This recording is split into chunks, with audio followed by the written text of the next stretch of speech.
Hello, everybody, and happy Friday. Yay! Yay!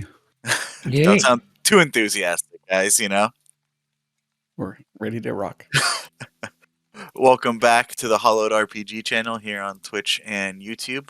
I am your DM for the evening, Richard, and we are back with the campaign Eye of the Storm in the Kingdom of Ilari with the Storm Chasers.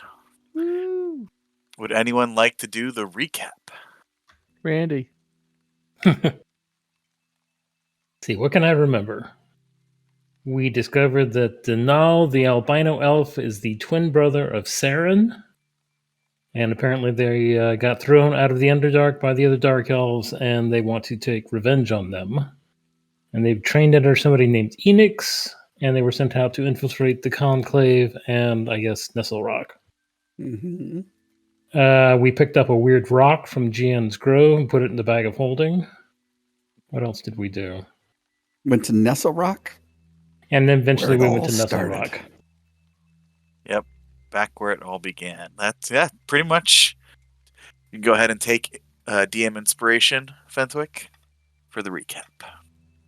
You all find yourselves in your rooms in the Ale Spring Inn.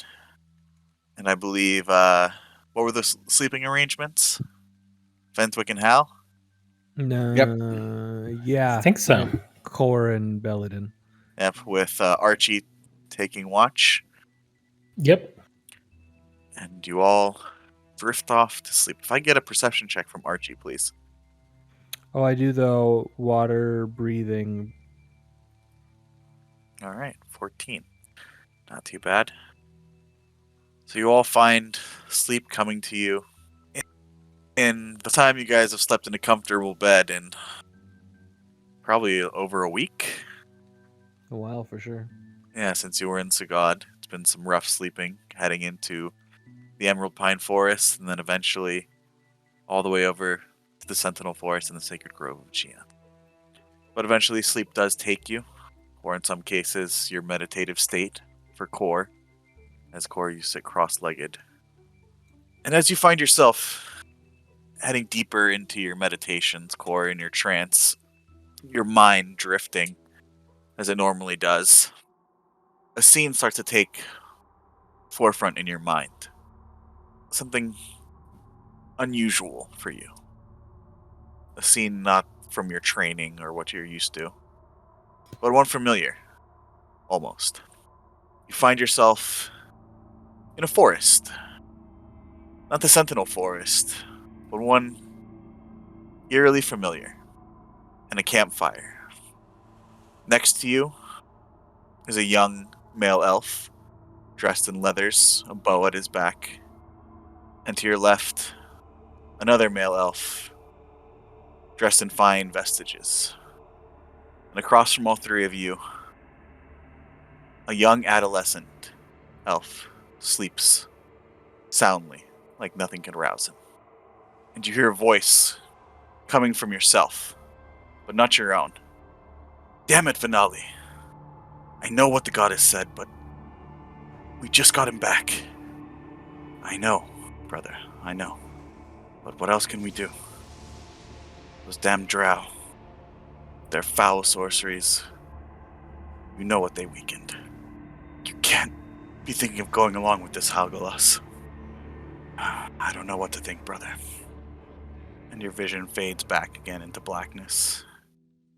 And back to the normal meanderings of your meditative state.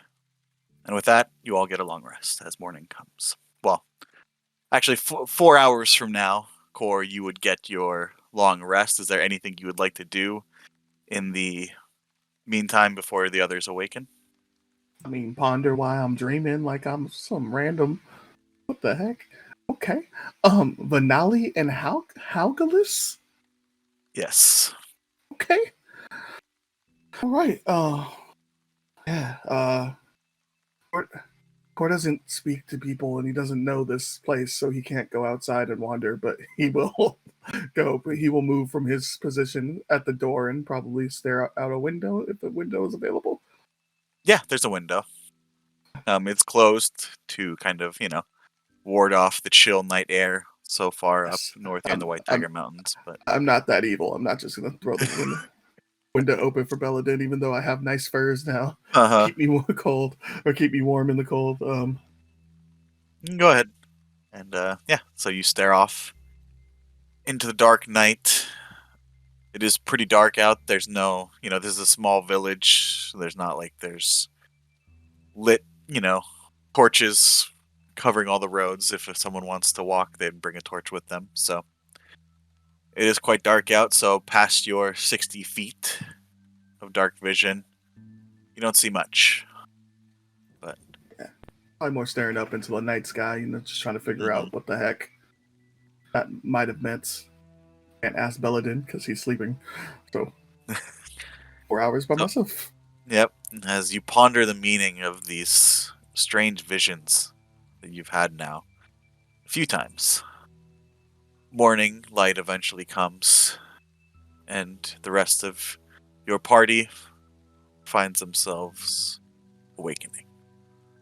So you'll get a long rest. It is now the morning. Belladin, you awake to find Kor sitting near the windowsill, or maybe even standing, I'm not sure, looking out over the new sunrise of the day. Morning. Belladin. Were the elves like regular elves, high elves, sun elves, whatever we call them in this world? My dream, or were they drow? They were not drow. So Okay, what I can tell. Okay, good. give me an insight check. Oh, actually, that shouldn't be too bad. 20. Nice. You definitely recognize these as high elves with their manner of speaking.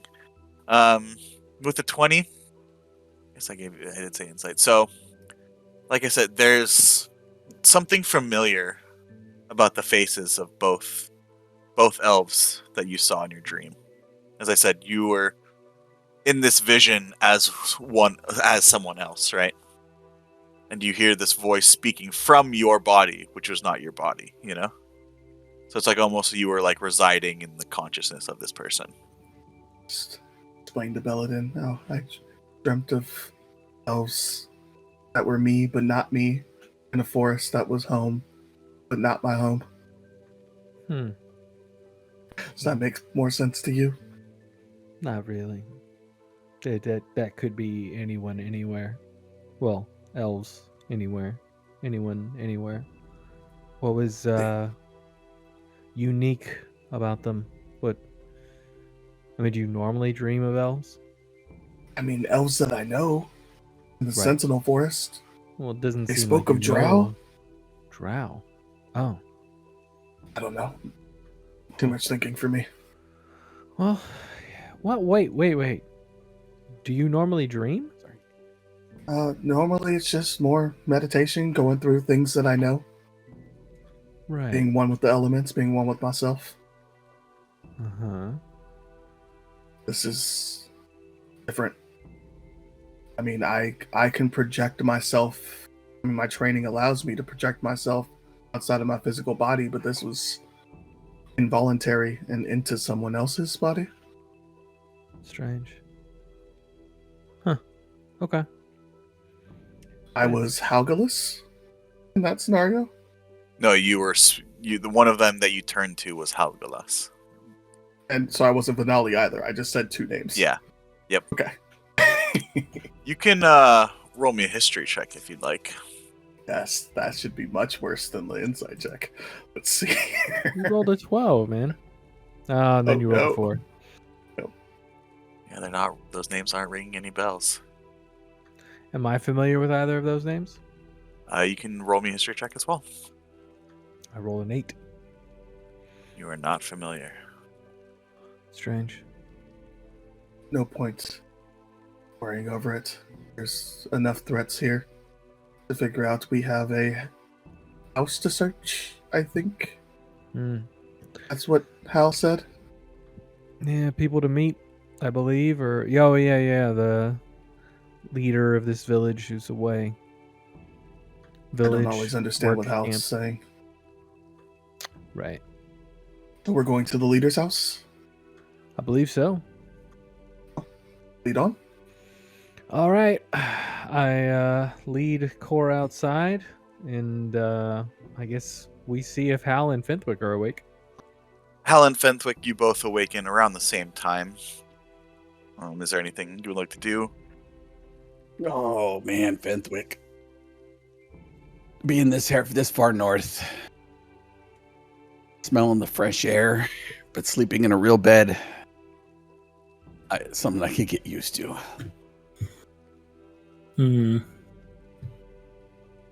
Yeah, what's it like outside? The cold? Feels pretty cold. Figures. I don't think the pass is cleared up yet. Oh. I wonder if Roland's got any of that good bacon he has normally. Is there bad bacon? No, but his is especially crispy. Turkey bacon. Turkey bacon's pretty Mhm. good.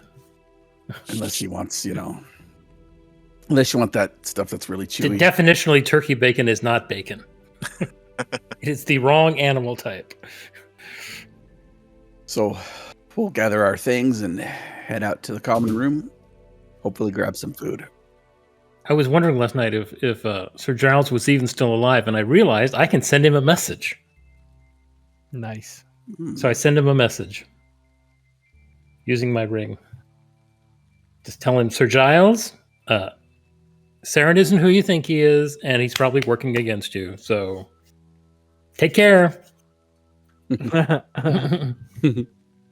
And I see if he answers back. There's no response. He must be on the other side of the kingdom. It's got to be like either really early or really late there. Yeah, or he's worm food. I would say that's too bad, but anyways. You want to see what those other two guys are doing? Sure. So the four of you exit your rooms, and exit your rooms about the same time and see each other in the hallway. Breakfast? Time for breakfast? Yeah. Definitely All right. time for breakfast. I mean, I could eat breakfast all the time, but hot bacon in a hot dining room, it's going to be good. Oh, that's a good point. And then Belladin raises his hand and checks to see what the weather's going to be like today. Open yourself up and feel the spores surrounding you and in you. And a bit of magical energy starts to swirl into your hand and forms a dark cloud, and a bit of snow starts to fall. Ooh. It's going to snow today, and it's going to be overcast. So it's a good thing we got you those furs, Core. DM, Mhm. have we been in snow lately? I don't recall we've been in snow since we were up here last. There was snow definitely in Duneshire and along the roads. It hasn't snowed really since you left Sugod. So this would kind of be the first time since you've left Sugod that it's been snowing, I'd say.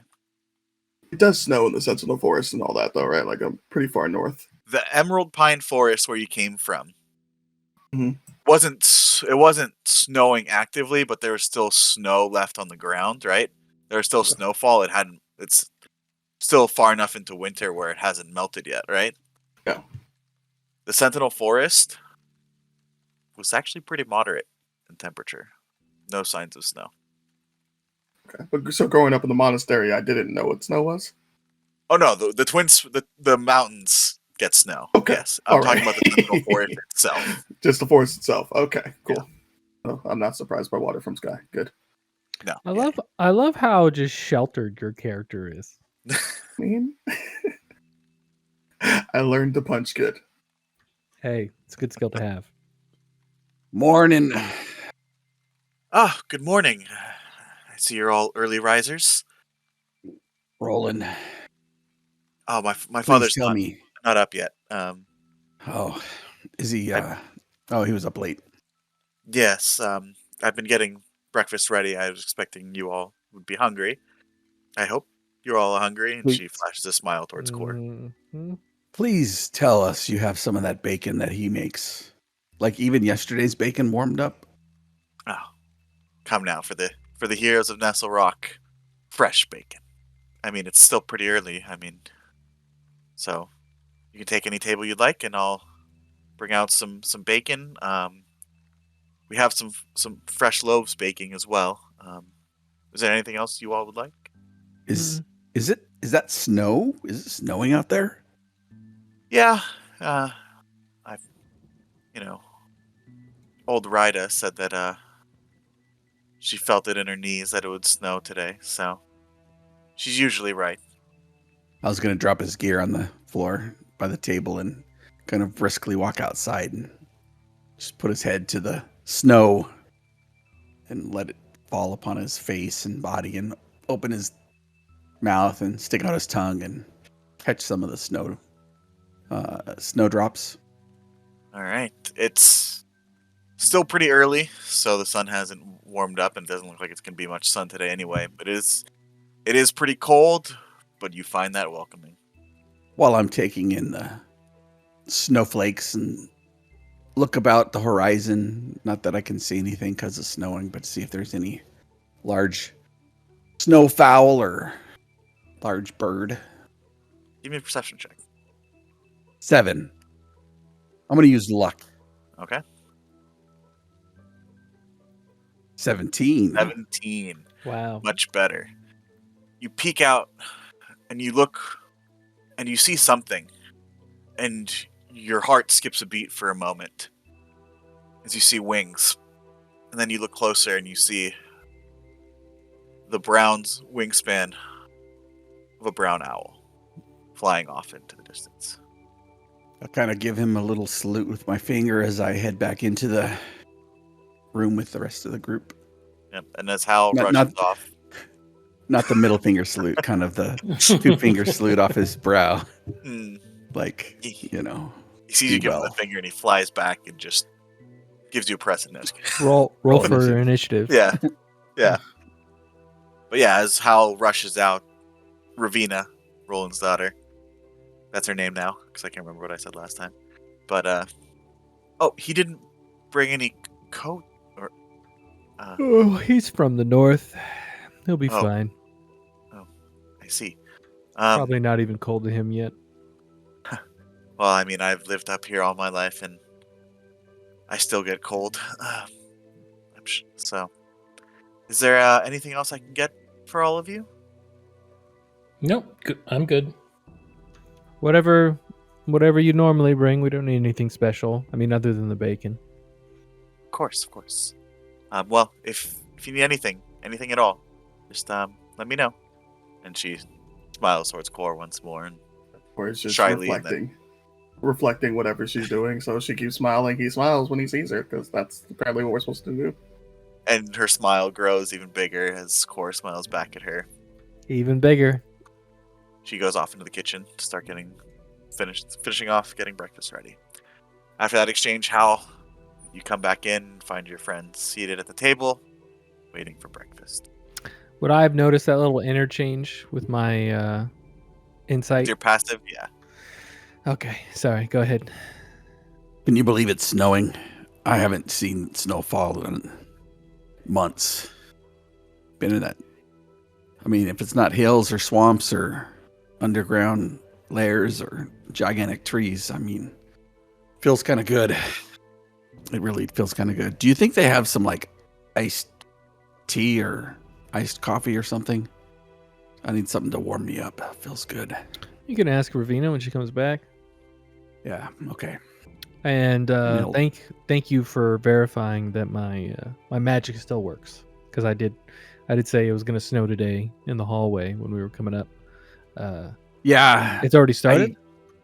Yeah, it started. I got a little excited. Like I said, I hadn't been out in the snow. Well, in a real snowfall. I mean, plenty of snow, but it doesn't feel the same on your boots as it does on your tongue. Nice. So Belladin's gonna look around the tavern room and do the mental math and realize that changing into his winter clothes in the middle of the tavern room is probably a bad idea.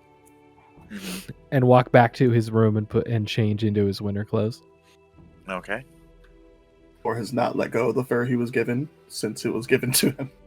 It'll be like, what is it, 5 minutes to remove medium armor and then 2 minutes to put it on or something? So he'll be back in like 7 minutes or whatever. Neat. So as Baladin excuses himself and heads back up to the room, Ravina comes back with a plate piled high with thick cut bacon that's been...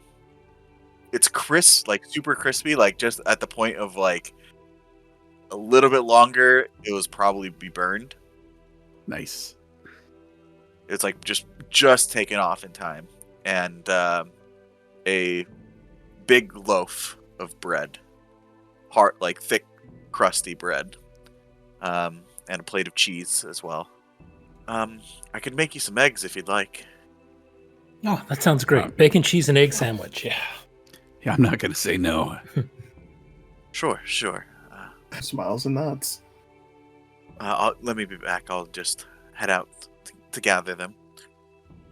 Fenwick, you think we're going to find anything in that house? I'll find something. It just remains to be seen if it will be useful. Yeah. I'm really hoping it's not more questions, but honestly, I mean, it's not terrible. I mean, we have to wait several weeks anyways till we go north. I'm sure, hey, you remember that place under the swamp that had the Yeah, hard to forget. place where it melted my sword? You mean where you melted your sword? Yes. I've been thinking about that place and then the lighthouse.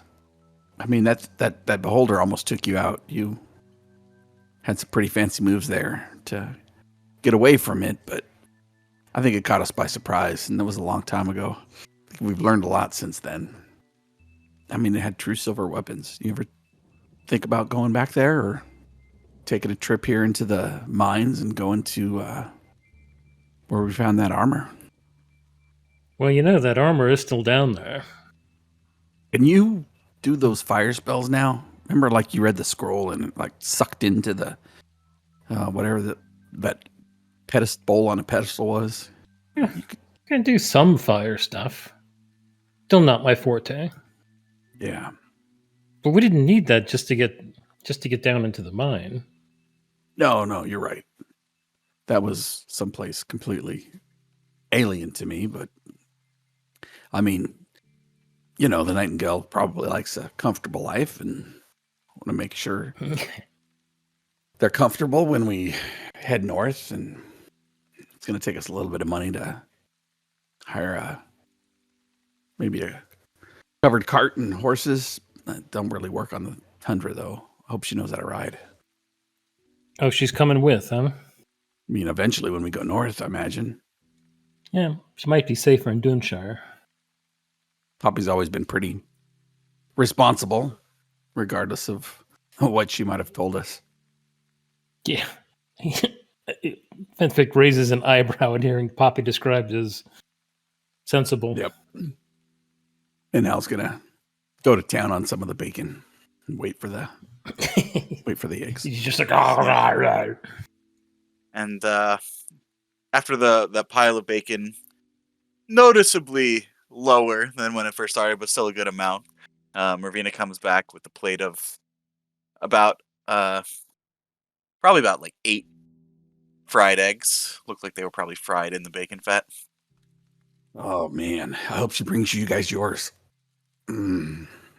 Oh, I'm sorry. You guys go first. Can I get you all anything to drink? Do you have like really cold orange juice or apple juice or something? Yeah, in the dead of winter, I'm sure they import those up here. Yeah, unfortunately, fresh fruits are a little hard to come by right now. Chilled goat's milk. Milk would be great. Water will be fine. Of course, I can bring out a pitcher of each. I mean, if you have elk's milk, that would be like really good. But whatever you got. Can't say that I've ever had elk's milk. I don't know anyone who's milked an elk. It's not as bad as you think. You don't have to get really low like you do with a goat or a cow. I mean, at least where I'm from, you can pretty much stand on. Sometimes you got a little box to stand on to get up there. Huh. Aren't they a little more testy than cows? Is that a joke? No, I've never Oh. milked an elk. I assume they wouldn't be keen on it. We traveled the tundra up there, and we lived on elk. It was really thick and creamy. It's good stuff. Now, whatever you have, I'm sorry. It's just been so long since. I mean, Fenwick can vouch for us. I mean, it's been a long time since we've had some real, down home country cooking. So, Well, don't you worry. While you're here in the Ale Spring Inn, you'll be well taken care of. man, we might have to spend an extra day here at Fenwick. I mean, depending how long the excursion takes. And at this point, Belladin, you return back from changing into your winter gear, so you have thicker Yep. thicker undergarments, thicker overgarments, all the deal over your armor and everything. The funny thing is despite the fact that Hal and Belladin look so much alike, Hal's clearly a more muscular, bigger person, whereas Belladin's more thin, and wiry. But with the winter clothes and the armor over it, he's probably about the same size as Hal now. But it's all the thick clothing. Yeah. While you're And- bundled up, Hal's almost bare chested. Exactly. So I'm coming down the stairs, and then I see Ravina's probably leaving the table at this point to get the water and the milk, and I see. I imagine with my insight, does she look a little how does she look? Does she look a little flustered with all these demands? No, she's perfectly at ease. Okay. She is. I mean, you're one table of patrons, Right. Yeah. And- There's not a lot of people here. Yeah, she is well on top of what she needs to do, and this is a breeze for her. Cool. Cool. So I'll just kind of pass her and give her a little bit of a smile because I kind of see what's happening with her and Core, even though Core doesn't realize what's happening. And I'll sit down. I don't know where I was sitting at the table, but I'll look at Hal and say, so I have the ability, should the need arise, to summon basically, animals. And I don't imagine horses or even oxen do well once we get north, right? So should I just get ready to summon dire wolves or maybe regular wolves, and we can just kind of pull a sled? Is that how it works up there? You summon any winter wolves? Yeah, maybe. I don't know. I've never really practiced it. Can you say elk on the horizon? But here, I'll show you. I'll show you how to say it in. You just in want giant. me to mimic you? Okay. Yeah. So I'll tells Belden how to say elk on the horizon in giant. Okay. And I'll do a gravelly, because I imagine I look like somebody, so I try and mimic how Hal sounds, and I'll say it back. Man, that's uncanny. With your winter gear on and thick as you are, it's almost almost makes me homesick, friend. Almost. Well, to be honest, it does.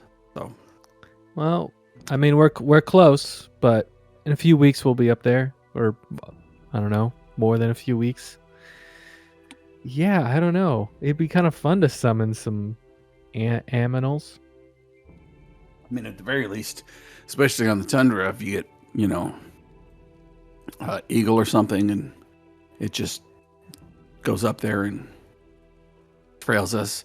It's really hard to find some of these patches where the Remrats live.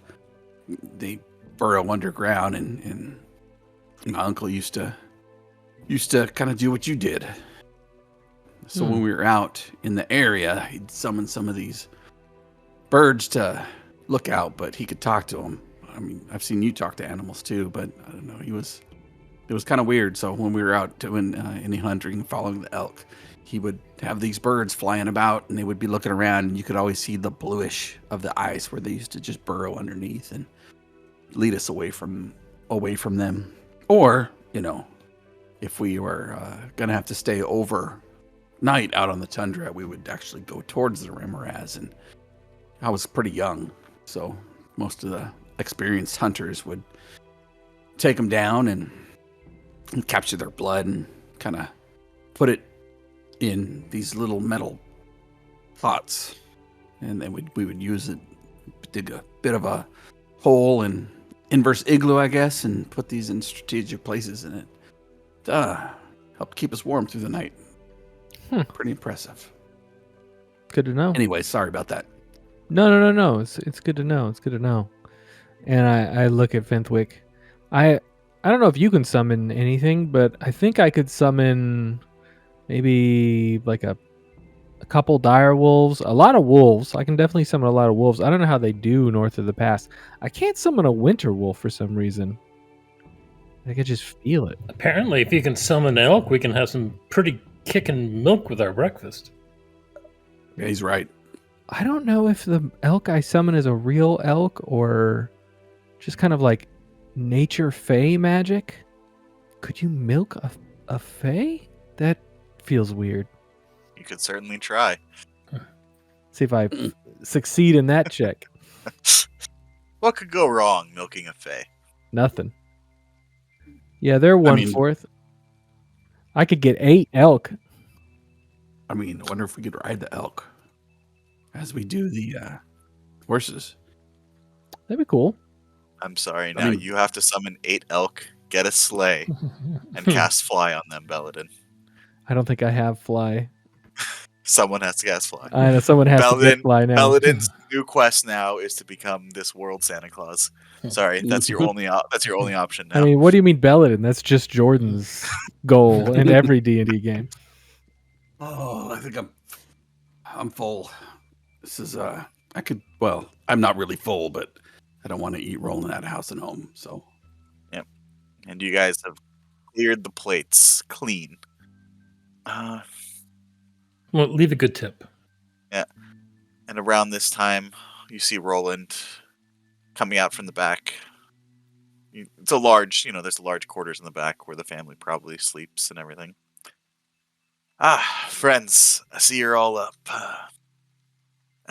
See that Ravina's gotten you all situated? Mm-hmm. What's your all plans for the day? Anything I can help with? I believe we were going to meet up with Winfred. I could see, sometimes he's a bit more of a night owl. Sometimes sleeps in pretty late, but I could send Ravina over to go fetch him now that I'm up and I can see to the inn. So Yes, that'd be delightful. Thank you. of course, anything for y'all. Ravina, you see him heading back. Yes, Pa. And then muffled voices as they're having a conversation. All right, he shouldn't be here in more than a few minutes. Nowhere's too far in Nestle Rock.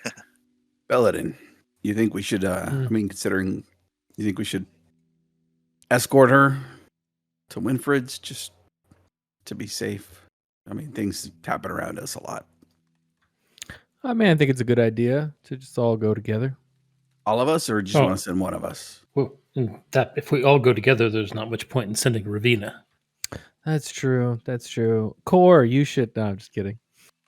Do it. I'm going to lean over to Core and in Sylvan, right? Sylvan's a language that you speak, right? Sylvan is a language that I speak, yes. A language? You know other languages? Elvish. Elvish? Okay. And common. And sort of common, yes. So is it the type of thing where you understand common, you just can't speak it? Yeah. So I understood a lot of Hal's words earlier, but they were in a weird order considering the scenario, so I was just confused. Right. I'm gonna lean over and say, just so you know, uh, she's smiling at you because she thinks you're cute or something. Like there's something going on there, and you're smiling back because you're being polite and you think it's the custom, but she might think that it's because you're interested. I just want you to know that. And if you're interested in seeing where that goes, I can what's the word? Promote you to walk with her, make sure she's safe on her little journey across town. She speaks Sylvan? I doubt it. Seems problematic. I mean, look, I've seen recognition in your eyes. I know you understand common a bit. So, it's up to you. Where is she going? To get Winford. So that we all can go to the house that Mm-hmm. cold outside. Let's see here. Woodcore. Yep, She's ask nice. yourself. Yeah, she is nice. She smiles at you. Smiles real big. She does smile real big. And I feel like Lord Fenwick would do this, and I'm supposed to be acting like Lord Fenwick. What you doing, Core? I'll walk her. Yeah, if I was told I Alright. should walk her, I'll walk her. Yeah. I switch back to common and I pat Core on the back and I say, Core, steadfast, strong, diligent fella. He'll make sure nothing happens to you as you make your way across. Because I have to say, Hal is not joking. We have been through a ringer, and right now we just would rather be safe than sorry. Roland starts. I mean, Nestle Rock's pretty quiet. I mean, other than that instance a few months ago when you were here, I doubt there'd be any trouble. And Ravina cuts him off. I think an escort would be nice. You never know. Okay. Sure. Thank you, Pa. This way. Right. Be a gentleman, I say in Sylvan. I'll smile and bow. And as you guys walk out into the village, I'm gonna say something to Roland real quick. I'm like, Uh-huh. he doesn't speak a lick of common, so it'll be fine. I doubt that'll stop Ravina. Oh, okay. Okay. So, I'm sorry, I never got your name. I don't think you were with Sir Hal and Sir Fenwick the last time they were here. My name's Coravane. Cor. Coravane. Mhm. Such a pretty name. I don't think I've ever heard anything like it before. My name's Ravina. Where are you from? Processes. Heaven's Path. Heaven's Path. I don't think I've ever heard of that before. You speak with a bit of an accent. Do you come from Alari? Are you from outside the country? How long have you been here? So much. Lots of forest. That Sentinel Forest. That way. Sentinel Forest? I didn't think anyone was able to go to the Sentinel Forest. That place was... I mean, the stories and the myths you'd hear as a kid, I mean... That place is almost myth... I mean, it's full of magic and strange creatures and creatures that can talk, and... You're from the Sentinel Forest? Oh, you have to tell me all about it. Cor is helpless at this moment. All about. He smiles and nods. Back to default. Too much at once. Anyway, I mean, sure, the Sentinel Forest is much more interesting than Nestle Rock. I mean, we're out in the middle of nowhere here, and nothing ever happens here. Well, I mean, other than the Festival of Falls Leaves when Sir Hal and Sir Fenwick and the rest saved us, when poor Stefan... Ah, poor Stefan. Such a good kid. And then she just goes on. And Cor is intimidated and trying to escape, but we'll follow because that is his duty. luckily for Core, she doesn't actually pause too much whenever she poses a question, and just kind of continues on talking. Hey, type of person who can hold a conversation with herself, huh? That's solid. You can roll me an insight check, Core, if you'd like. 13. Not too bad. Not too great. While you don't understand a lot of the words because she's talking so fast and so much, you can see in the slight flush of her cheeks and the kind of movement of her eyes that she's actually talking a bit more than usual because she's a bit flustered herself. Or it's also cold. And there's a flush in his, probably a bit of a flush to his skin as well. But for different reasons, obviously. Yeah, Kor's just doing his job. He was told that there might be danger here. What he understood from Belladin. He knows that she kind of likes him, but he hasn't heard the words of a proposition yet, so as of now, he's just escorting. Yeah, well, anyway, Winford's house is just over here. Thank you for escorting me out here. It's very kind of you. Or we'll give her his cheesiest bow. I'm sure he's seen Fenwick do it at some point. And she shivers a bit, and realize she doesn't have a coat on. She left in a hurry. What? Yeah, Kor will definitely noticing. Probably would have tried to notice this earlier, but yeah. He'll take his coat off and hand it to her. You're both too busy trying to process the conversation and walking to really. She didn't notice the cold until now. Oh, you really are too kind, Kor. Is it all right if I call you Kor? I mean, Corvain is such a pretty name, but I'm just a simple girl, and it's a bit much for me. Kor is my name. Where? Right. You can call me Ravina, or my friends call me Revi. If you'd like. Revi. Yeah. Nice name. And when you say Revi, she kind of gives that shy smile again. Yeah. Kor. Okay. His house is here. It's right here. And she knocks. Mr. Winford, Miss Beatrice, are you all up? And you hear some movement inside, and the door opens, and you see Winford. Ravina. How can I? Oh, I see you've got some company there. You're one of Sir Hal and Sir Fenwick's friends, correct? Sir Fenwick. Right. Wasn't sure if they'd be up so early or not. I'm not much of an early riser myself. You'd have to excuse me, but your pa sent you out here to come fetch me, I suppose, Arena. That's right, Mr. Winford. I believe Sir Hal and Sir Fenwick and Kor here. I believe they're waiting for you. Right. Beatrice, I'm heading out. Okay. And he kind of grabs his own coat and a cap, puts it over his short graying hair, and heads back with y'all. Ravina is much more quiet on the walk back this time with Winford there, and Winford doesn't say much either. That suits Kor just fine.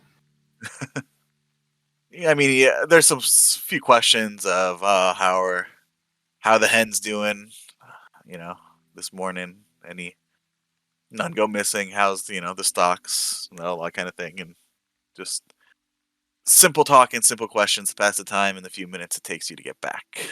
And eventually, the rest of you see Kor, Ravina, and Winford enter into the Ale Spring Inn.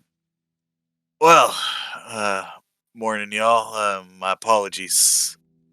I wasn't quite sure what time y'all be up, but well, I tend to be a little bit of a late sleeper, so I hope I didn't keep y'all waiting too long.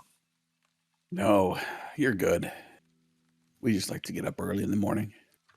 Enough time to eat. That is Yes. true. It's bacon here if you'd like. Sure. I'll just make a quick bite to go if you're all in a hurry, or it's up to y'all. What you would like to do today? I will look at Fenwick and, well, definitely want to go to the manor house, and we might want to stop by and check some other places we've been to last time we were here, just to, I don't know, just have a look around. Sure, of course.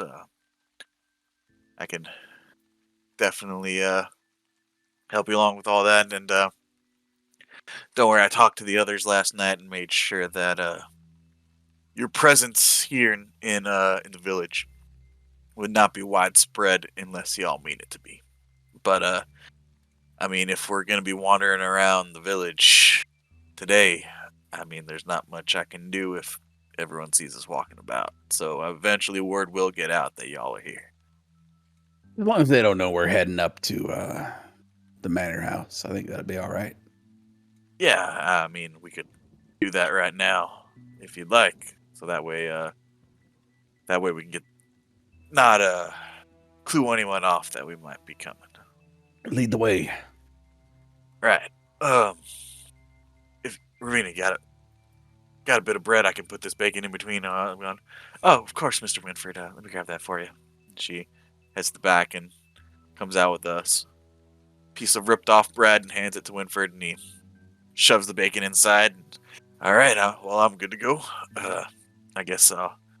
Well, I suppose you might know the way just as well, Sir Hal, right? What makes you say that, Winford?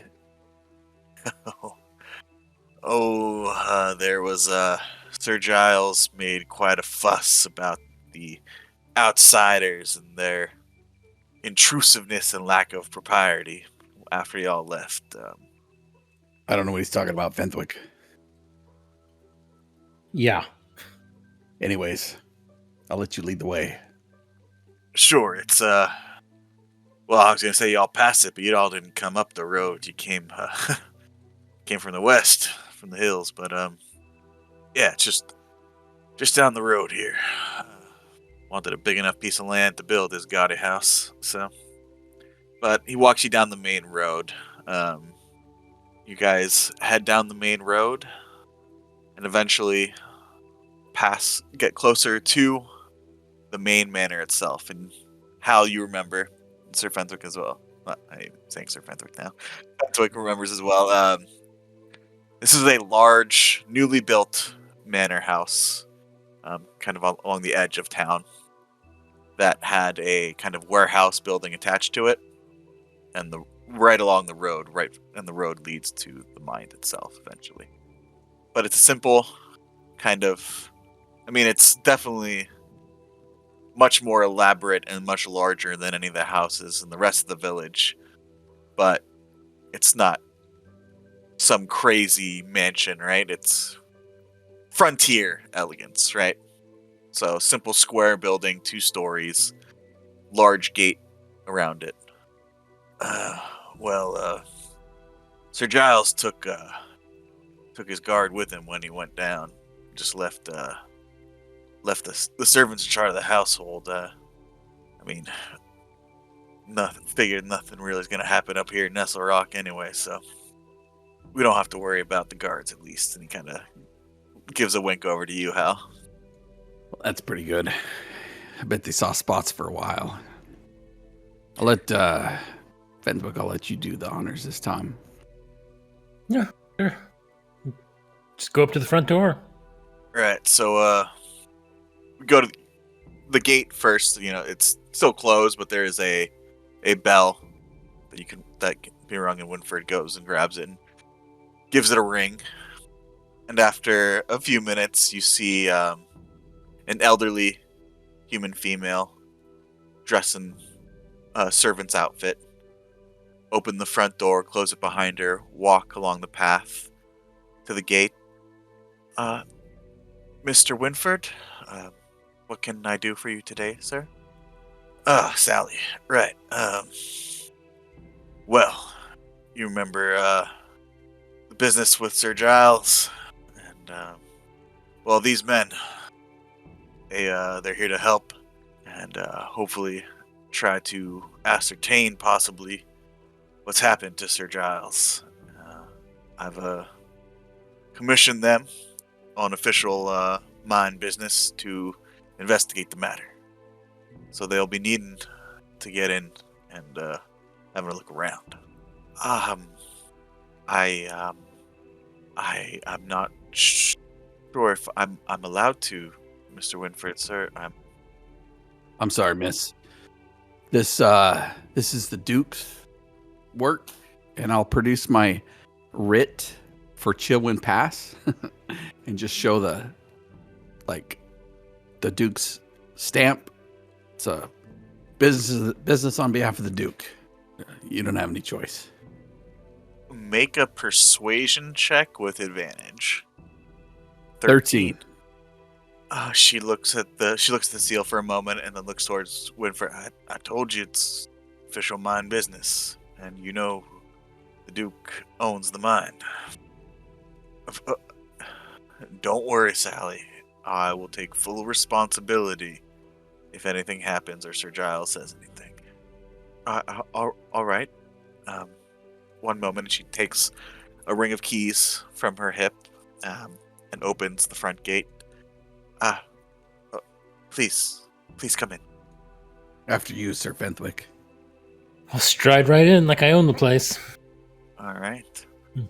And you all enter, and she closes the gate and locks it behind you, and then kind of rushes ahead of you all to be able to open the front door, which is still open because she went out it. Lean into Fenwick. Should we check manservants' quarters first? You know the guy I'm talking about. Saerin. Why don't we work our way down there so we don't look too interested?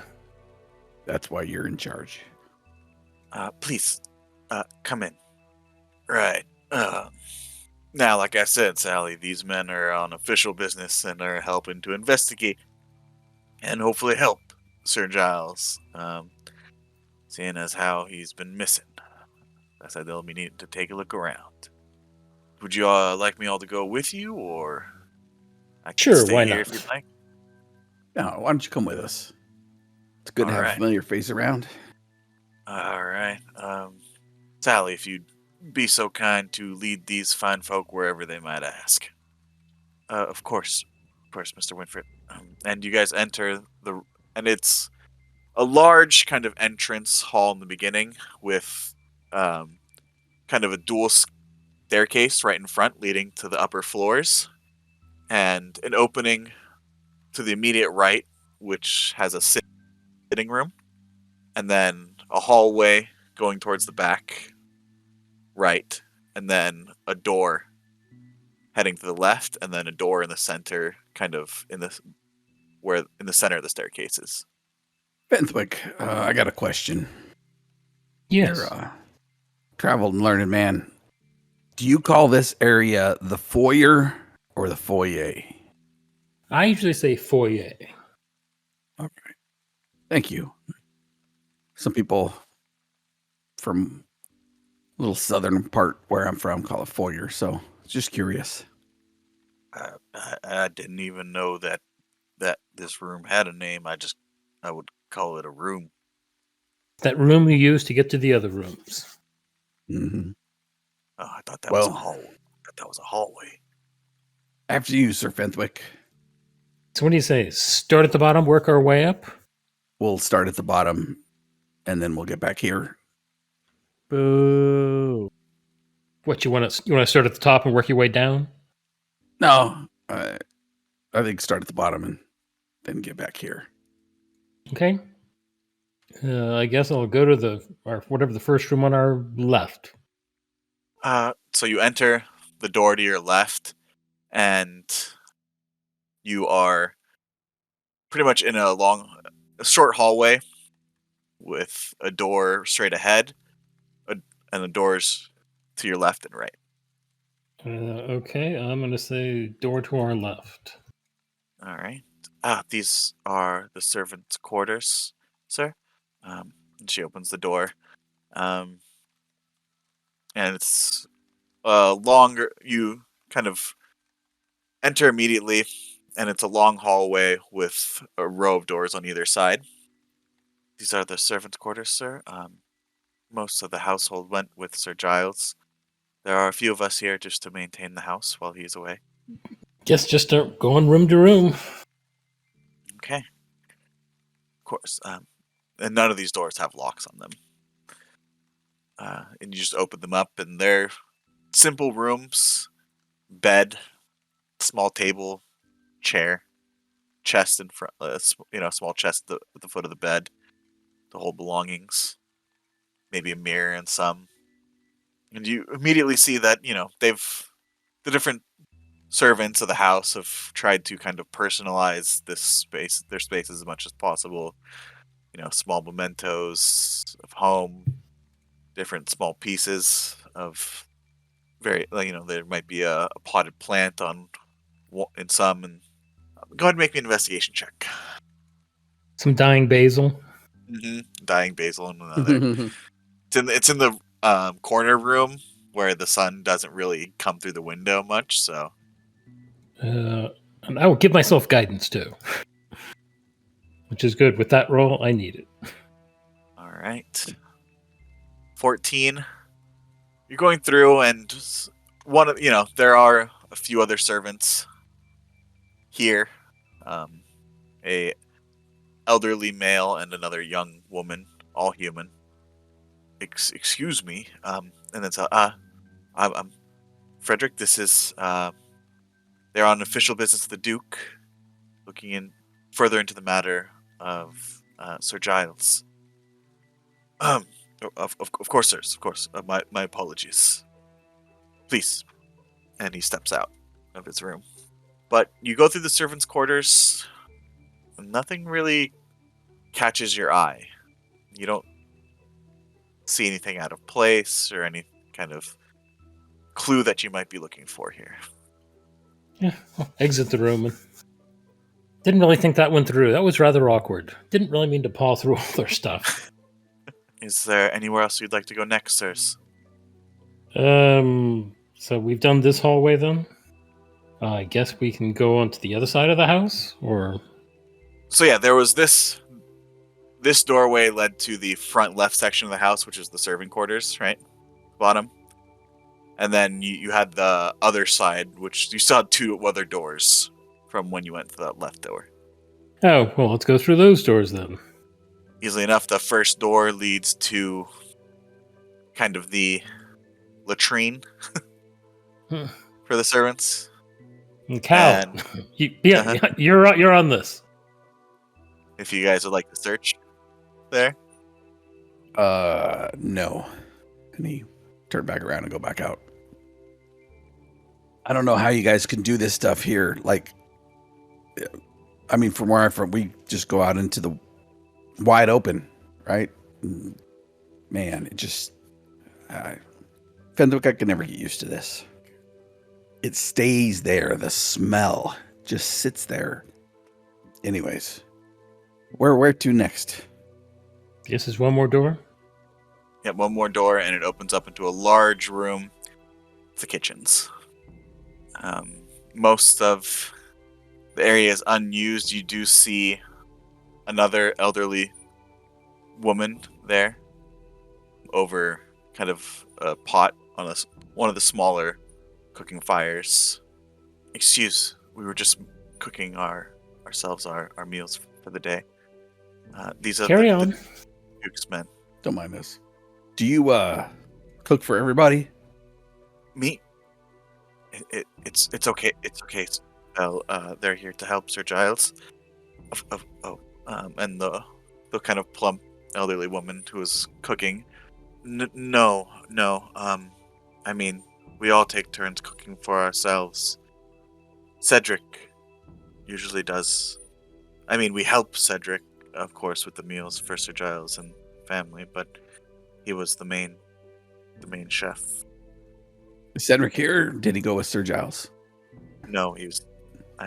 Sir Giles liked to keep his creature comforts while traveling as much as possible. Understand. Don't mind us. Friend here's going to look around a bit. Enjoy your meal. Thank you, sir. Thank you. And she goes back to chipping potatoes into the pot. Anything tasty laying around? Give me a perception check. 8. Immediately, there's not much out with Sir Giles and the household gone. This isn't really being actively used to its full potential, right? So it's just been they've just been making their own meals. So you see a lot of root vegetables kind of piled in a basket near where Belle is cooking, and some earthen jars where you see her pull out some pickled greens that she then puts into the pot, and you see her unwrap a small piece of salted meat that she cuts an even smaller portion off of and then chops up and then adds to the pot. But most of the other things, there's a lot of earthen jars around, but nothing's really out, right? Yeah, I don't think there's much going on down here. Yeah, I'd agree. Do you guys have like a cold cellar, or I'm assuming the other half of the room and upstairs is for the Sir Giles and everything? Maybe we should start there, and then maybe we should have did what you suggested. Fenwick could start from the top down, or Bella didn't start from the top down. I know I just said two things, like, do you have a cellar, cold cellar, and then then let's go upstairs. We do have a cold cellar, sir. The entrance is just outside. She points. There's a door leading from the kitchen here in the back, kind of left corner. The other side of the downstairs manor here, you have the sitting room that you all saw, the formal dining room, a guest bedroom, and Sir Giles' office. definitely want to check out the cold cellar since we're back here. Of course, sir. Of course. She leads you out the door, and she pulls one of the keys from the key ring again, and unlocks the cellar doors and opens them up. I'll have to get a torch, sir. It is quite dark down there. And she... Hal will say, no. Don't, you don't need it. And Hal will say the magic word for his gem of brightness, and it illuminates the area. Shirak. Oh. You see her eyes kind of widen. I'm... Of course, sir. I'm sorry to have presumed. A gift from the Duke. Don't worry about it. And she would have grabbed a lantern, not a torch. She's not Yeah. digging in a dungeon. So... We just go down there and kind of stand in the middle of the room and feel if there's any kind of drafts or anything, to see if there's like secret doors, but is there any drafts in the room? Yeah, you head down, and it is pretty steep staircase down. It's pretty deep down into the earth to get it as cold as possible. And you see a lot of larger earthen jars, boxes of various root vegetables and such, and some curing meats there as well. A couple shelves of cheese wheels as well. Give me a perception check. I'm going to use luck. All right. 11. You stand in the middle of the cellar, and the air is pretty still. You don't feel any drafts or anything. Any area melting more than any other? Well, I guess no. Looking at my perception check. You don't notice anything out of the ordinary. Hal will laugh to himself a little bit. That's why you're the leader, Fenwick. Sorry. Back home, we used to build these cellars and just keep everything in it. So I guess not so much when you have a giant house around it. Well, that's the fancy people. Latrines inside, cold cellars outside. Yep. All right. Lead the way, Sir Fenwick. Now I'm calling you Sir Fenwick. Guess we go back upstairs. Yeah, somewhere along the lines, I picked up a knighthood. So where are y'all heading next? Well, I guess if Sir Giles has an office downstairs, we should check out the office and the sitting room and so on. Yeah. At least finish off the downstairs. We're down here. And you head out of the door from the left of the staircases, and you're back into the main house. And there's definitely a much more polished feel to these rooms, compared to the working areas, which are much more bare and kind of just whatever neat bare minimum. And you walk over across, passing the staircases, large chandelier with probably dozens of candles that are unlit now, and pass into the sitting room. There's a large fireplace along the far right wall. Lots of big padded chairs and a couch, along with multiple kind of end tables and display cases with various knickknacks. Lots of elaborate candles everywhere.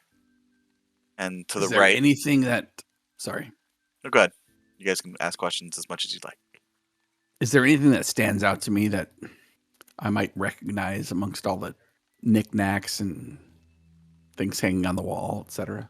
Give me a perception check. That's a He is 3. stunned by the opulence. Yeah, nothing you recognize really. It's various there's animal skulls on display, various kind of gilded ornamental Mhm. art pieces, kind of decorative pieces. Yeah. Fenwick, I mean, outside of the totems hanging on the wall over there, I have no clue what any of this stuff is for. Yeah. Well, I'm in a hurry, so I'll just burn a spell slot and cast Detect Magic. You do not get any hits of magic in this room. Okay, well, keep it up for the next 10 minutes. Okay, Oh, nothing pops out in this room? not in the sitting room, no. Okay, let's go into the office then. Okay. The office is kind of more of the same, kind of trying to be very opulent, but you can tell that, there's more kind of wood and iron and less precious metals here. There are a few gold and silver pieces, more so in the office than the sitting room. You do get a hit of magic, though. What from? On one of the candles. Divination magic. And as I said, you look around and you see these rooms are kind of filled with these different candles, different shapes, different colors. Some are very elaborate. Some are actually pure wax that are, carved like certain ones, like a small castle, an animal. But on the desk itself, there's a simple candle, glows with divination magic. Interesting. I take it is lit or not lit? It is not lit. You can see that it has been lit before, but is currently not lit. Is the desk locked? You look at the desk, and you see the lock has actually been broken. Oh, how convenient. I apologize, sir. Well, I mean, you said you were with the Duke, so you must know of the previous investigation done here. Oh, I wasn't aware they came through the house. Yeah, if you can, Winford told you that they went through the house. Oh, I must have missed that. We've done our best to tidy things up a bit, but we are not allowed access to the house funds, and none of us can afford to repair such a piece on our own. So until Sir Giles gets back, we have no way to fix it. Did they take anything? I'm not certain, sir. They did not allow us in the house when they were making their search. So nothing looked out of place when you came in here? I mean, I'm sure somebody like... Everything looked out of place, sir. They seem to be in a bit of a hurry, and were not seem to have no care for how they left the house. I imagine somebody like Sir Giles likes his stuff in a specific place, facing a certain way. Yes, sir, you would be correct, sir. Was anything missing when you went to put it back in its rightful place? No, sir, not that any of us noticed or recalled. Okay. We we take special note of the more expensive items, especially as as you said, Sir Giles has his certain ways, and none of us would want to be responsible or accused of stealing anything. Are there any trapdoors in this place? Like, can you move between the walls to get to shortcuts? Anything like that you know of around here? No, sir. I'm this. Oh, Insight check. we're a manor house, not just a castle out of a story. Go ahead and roll me an insight check. Yeah, you're right. I mean, I don't know. I'm from the outdoors, so this is like one of the biggest houses I've ever been in. You'll have to excuse me. Of course, sir. I'm sorry, sir. I meant no offense, sir. Did we go to his quarters? Where did the tall guy with the white hair stay? Not my friend Belladin, but Sir Saerin. He had a room upstairs across from the young mistresses, but he spent much of the time in the kitchens with us. He's a good man. What was he like? Oh, very dutiful, sir. He always had Sir Giles' best interest at heart, but he was kind as well. As I said, he never lofted his station over the rest of us. As I said, he spent a lot of time in the kitchens with the rest of us. Maybe not working, but I don't know if he had any skills in the kitchen. But well, you can see his work here, sir. He's quite skilled in other arenas. you married? I was, sir. So, I was. did Saerin have any love interests? Not that I would know, sir. Not that I would presume to know. But as I said, he was very, very dutiful. I don't know how he would have the time. He was either helping Sir Giles run the household and manage the mines, or making his artwork. What kind of art did he do? Oh, I'm sorry. So you might have, I missed it. She gestured towards the candles. He had quite the interest in candle making. Quite skilled, if I do say so myself. I'm before this. I had even in the previous lord's employ. The most elaborate candles would just be different colors, but to see such works of art, they're quite interesting. Yes, haven't seen anything quite like it. Do you think they're all right, sirs? Mr. Swinona, Sir Saerin, and Sir Giles, of course. I'm sure Sir Giles, he's like a cockroach. You think you killed him, but he'll scurry off. He'll come back. You see her kind of have to turn away to hide a laugh. Excuse me, sir. He had the look of a survivor. Is there anywhere else you would like to see, sirs? Den, the study, the young lady's rooms, and Saren's room, I Yeah. think. Yeah, we're doing the tour. Of course, this way. And she shows you, save a little bit of time, she shows you all of their rooms. There's the formal dining room across from the sitting room here.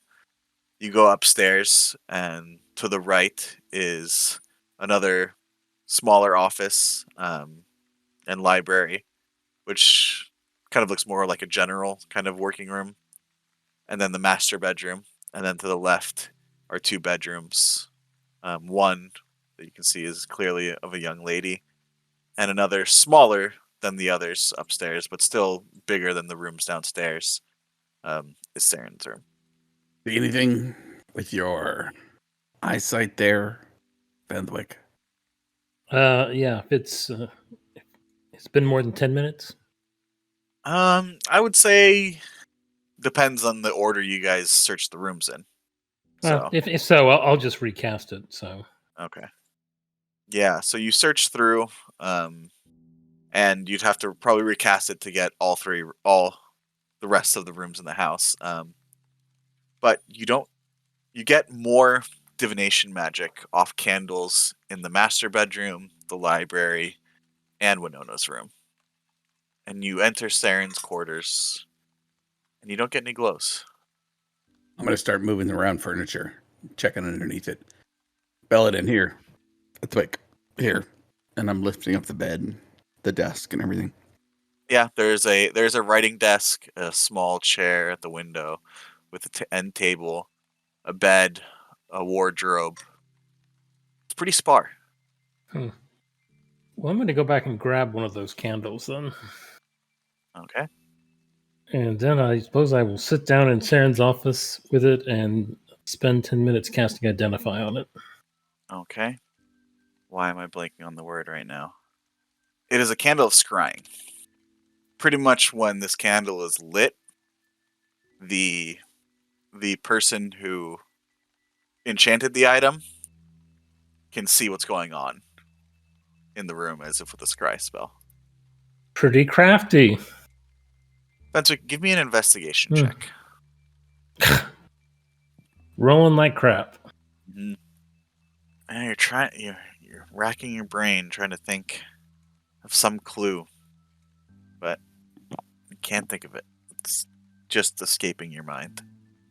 Well, is there anyone else that you would like to see? Unfortunately, that is all the rooms in the household. Yes, thank you. You've been very helpful. Of course, sir. Mr. Winford, I'll, of course, you are welcome to stay, or as long as you'd like. Just, she kind of gets a bell and just ring this bell, if you need anything or if you'd like to be shown out, and I can help you. If you'll excuse me, I must attend to my duties. She gives a curtsy to all of you and heads out.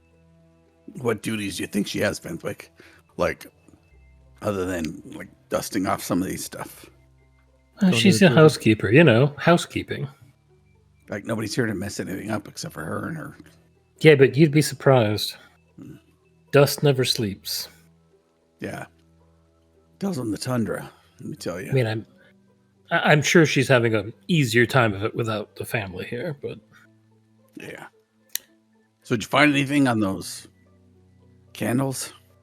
Well, he's very clever. He was spying on them with it. Kind of creepy, too, because there was one in the daughter's room. But other than that, it seems like we've come up empty. You think he can spy on you while you're holding that? Can you spy on him since you are holding something he made? Well, it's not lit, so no. No. Like you have something that he made. Like, could you spy on him when it's not lit? Does it work in reverse like that?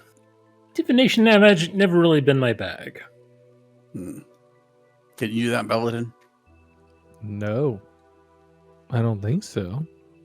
I focus so much on the natural world. I've never thought about spying on humans, like humanoids anyway. No, I don't think I can. No. Well, I mean, other than these things, we didn't find anything, right? You didn't leave a journal or breadcrumbs or anything else that we could find? Nothing that we found. Of course, he could have taken them with him. Yeah. Or those that were here previously could have scooped up everything of interest. Yeah, that's true. It said with the Duke's men. The rest of the three who hasn't done an investigation check yet can roll one if they'd like. Oh, wicked. And guidance. Yep, Go with I was about to say, God is with us with every roll. Who's getting guidance? I've got a Not me. +0. Whoever needs it.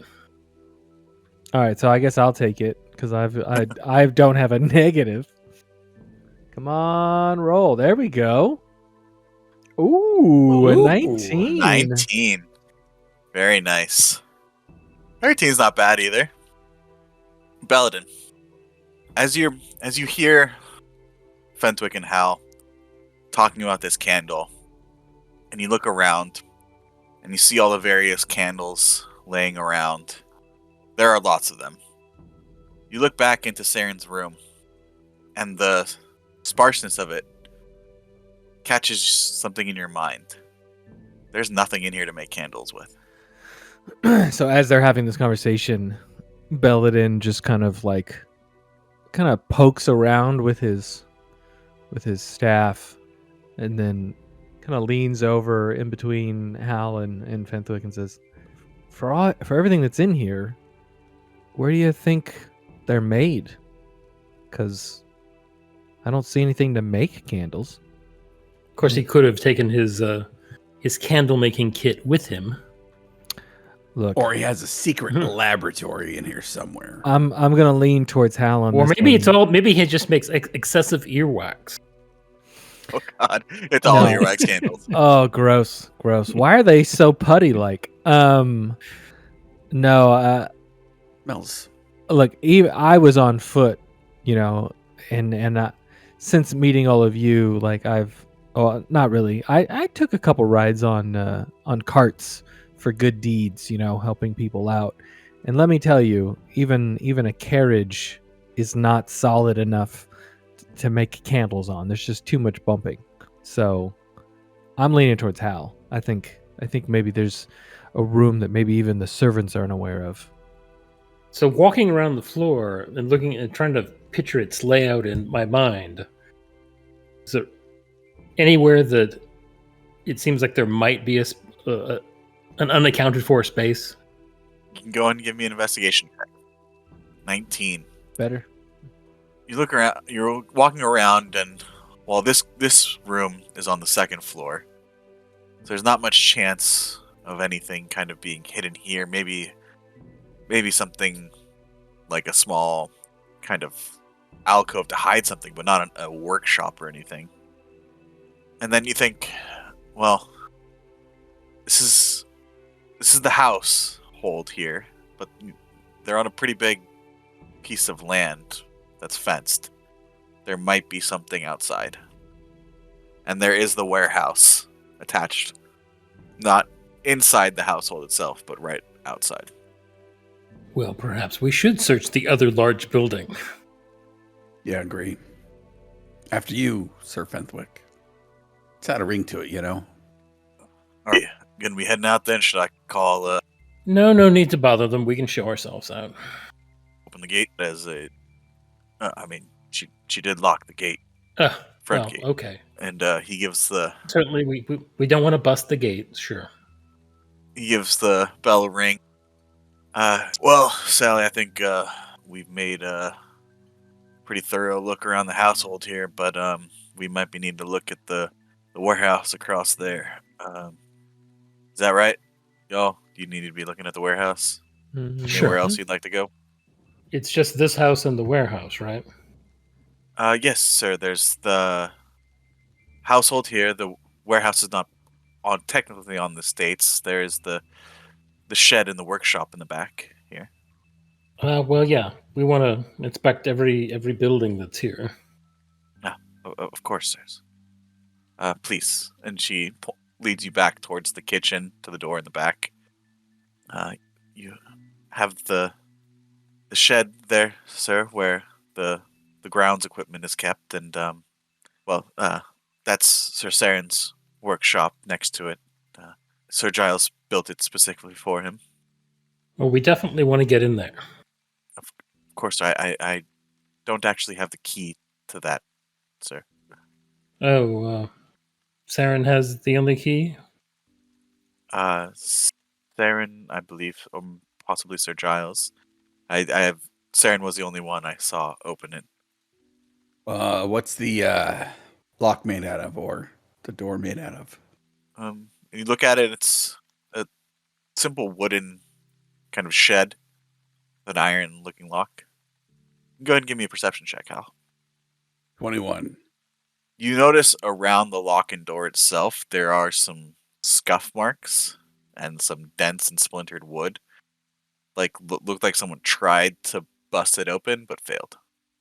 I mean, Fenwick, I could probably open this the old-fashioned way, but if you look there, looks like somebody tried to get in here but couldn't. So is the room? Is it? Are there any windows? Can we see into the room at all?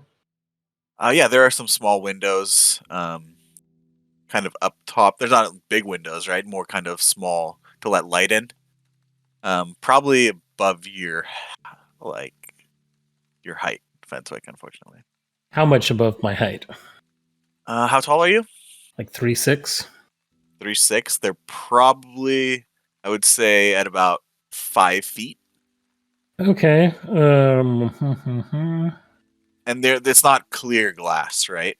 It's not fine glass. It's kind of that murky. It's mainly just to let light in, but you might be able to look in to try to see through it. I guess sort of rule call for the purposes of teleportation. Can I be considered to have see the area? I would say so because And you're. How could pick him up and point his head through the window? Unfortunately, the only teleportation I know is Thunderstep, so Hal doesn't want to be holding me when I do this. Well, you could take him with you. Thunderstep, you can take a willing companion with you. I think they have to be the same size as me. Yeah. Where's that dimension? Yeah, no, that's one creature my size or smaller. Oh, I didn't know that about Thunderstep. That's cool. But yeah, like you can see in. It's distorted, right? It's not a clear image like you're looking through clear glass, but you can see kind of like that like green colored glass, where everything's kind of like fish bottle looking. Sure. I see that look in Fenwick's eye and say, "Do you want me to see if I can open the front door first?" That's okay. I mean, no reason I can't get in there. Of course, getting out might be. How big is this room? I would say it's probably around 10 feet by 10 feet. Yeah, I'm going to make a mess getting back out. I would imagine you'd be making a mess getting in too. Just to, When we're outside, how much damage can it do? I don't know how close you have to be to do whatever you're thinking about doing. Well, I take it if you want to bust the lock off, that's going to make a mess too. But if you think you can do it, give it a shot. Were the Duke's men or the Duke's other men trying to get into here when they were here last?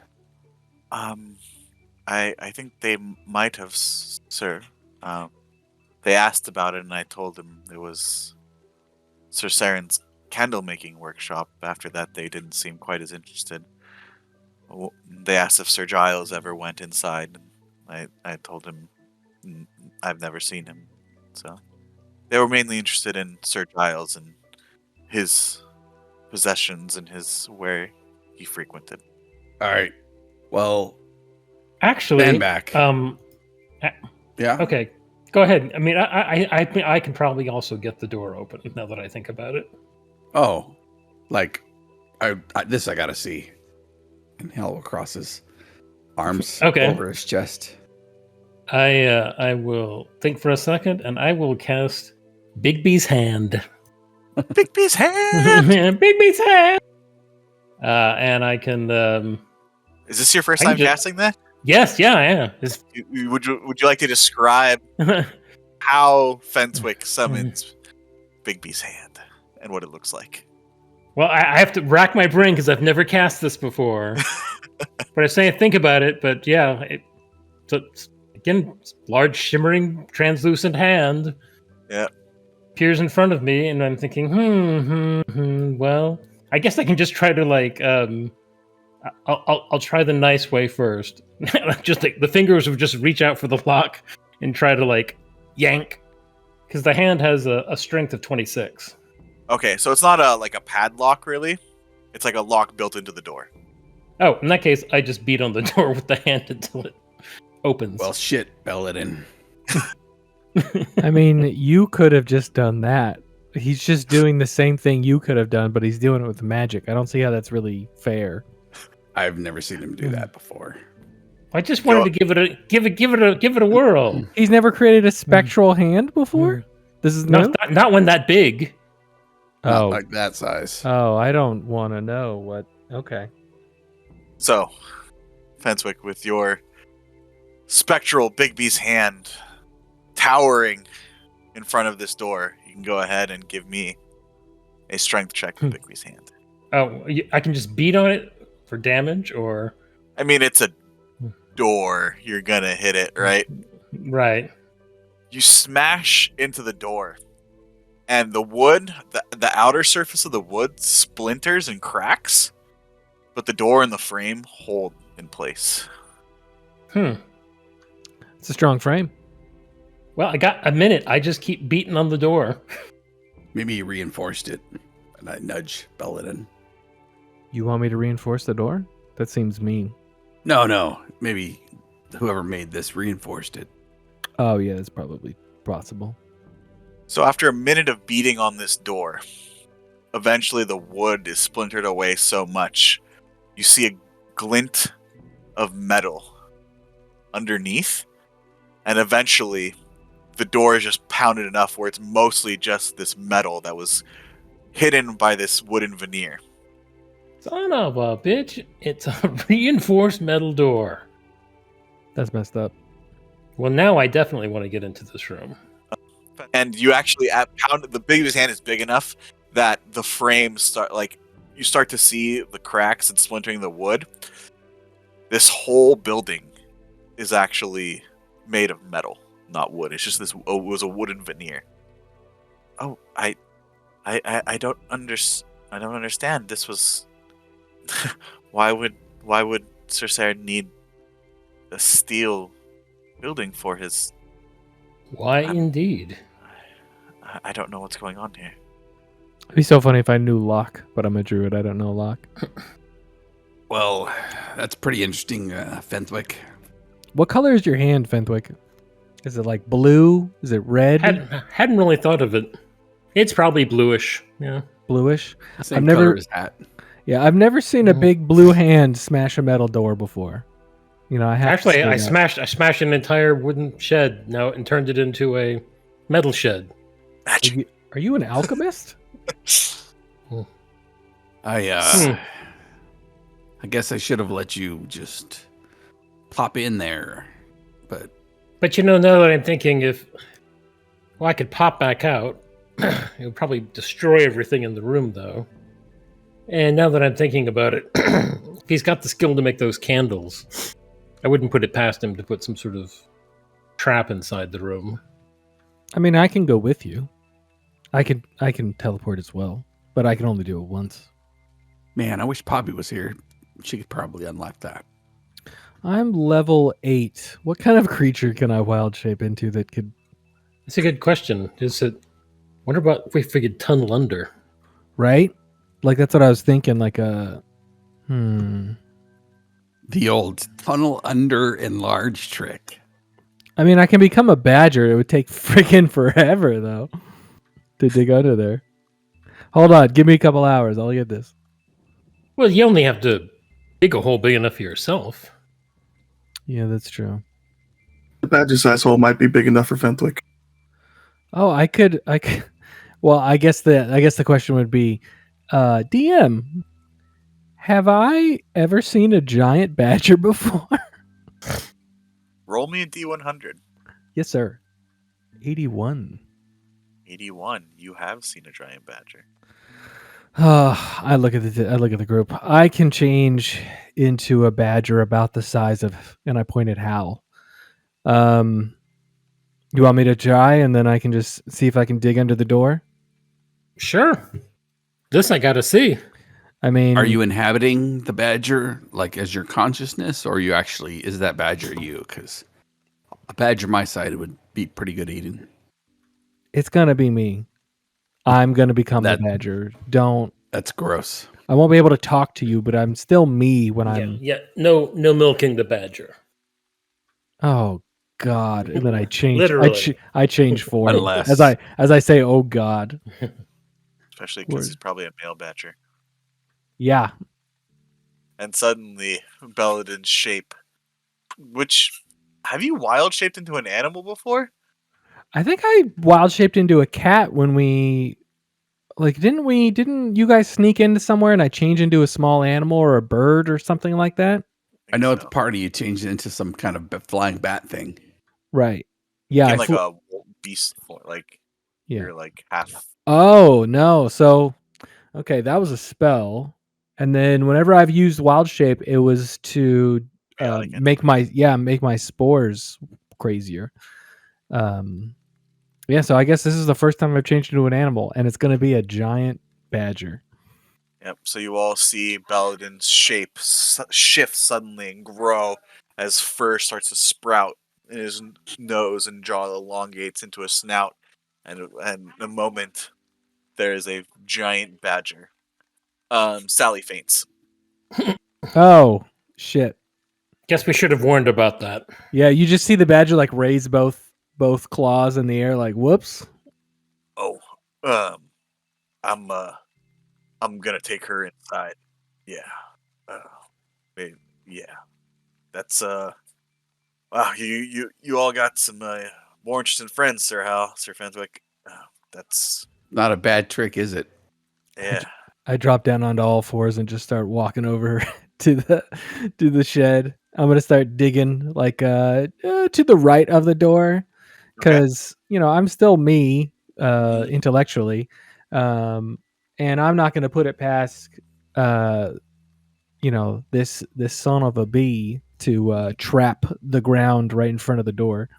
So yeah, I'm just gonna start digging and a big enough hole so I can get my head down in there and see if there's a reinforced, because I'm just checking to see if there's a metal floor. I'm gonna get it just big enough so I can like look in and see. And I've got dark vision up to 30 feet, so if that's an issue, Okay. yeah. So you dig under the wall first, and then you have to dig enough for your body to go On my head. under the wall. Yep. But you still need a space to go. Dig under the wall, and then Mhm. up to the floor. Do you have a burrow speed? Yep, 10 Yeah. feet.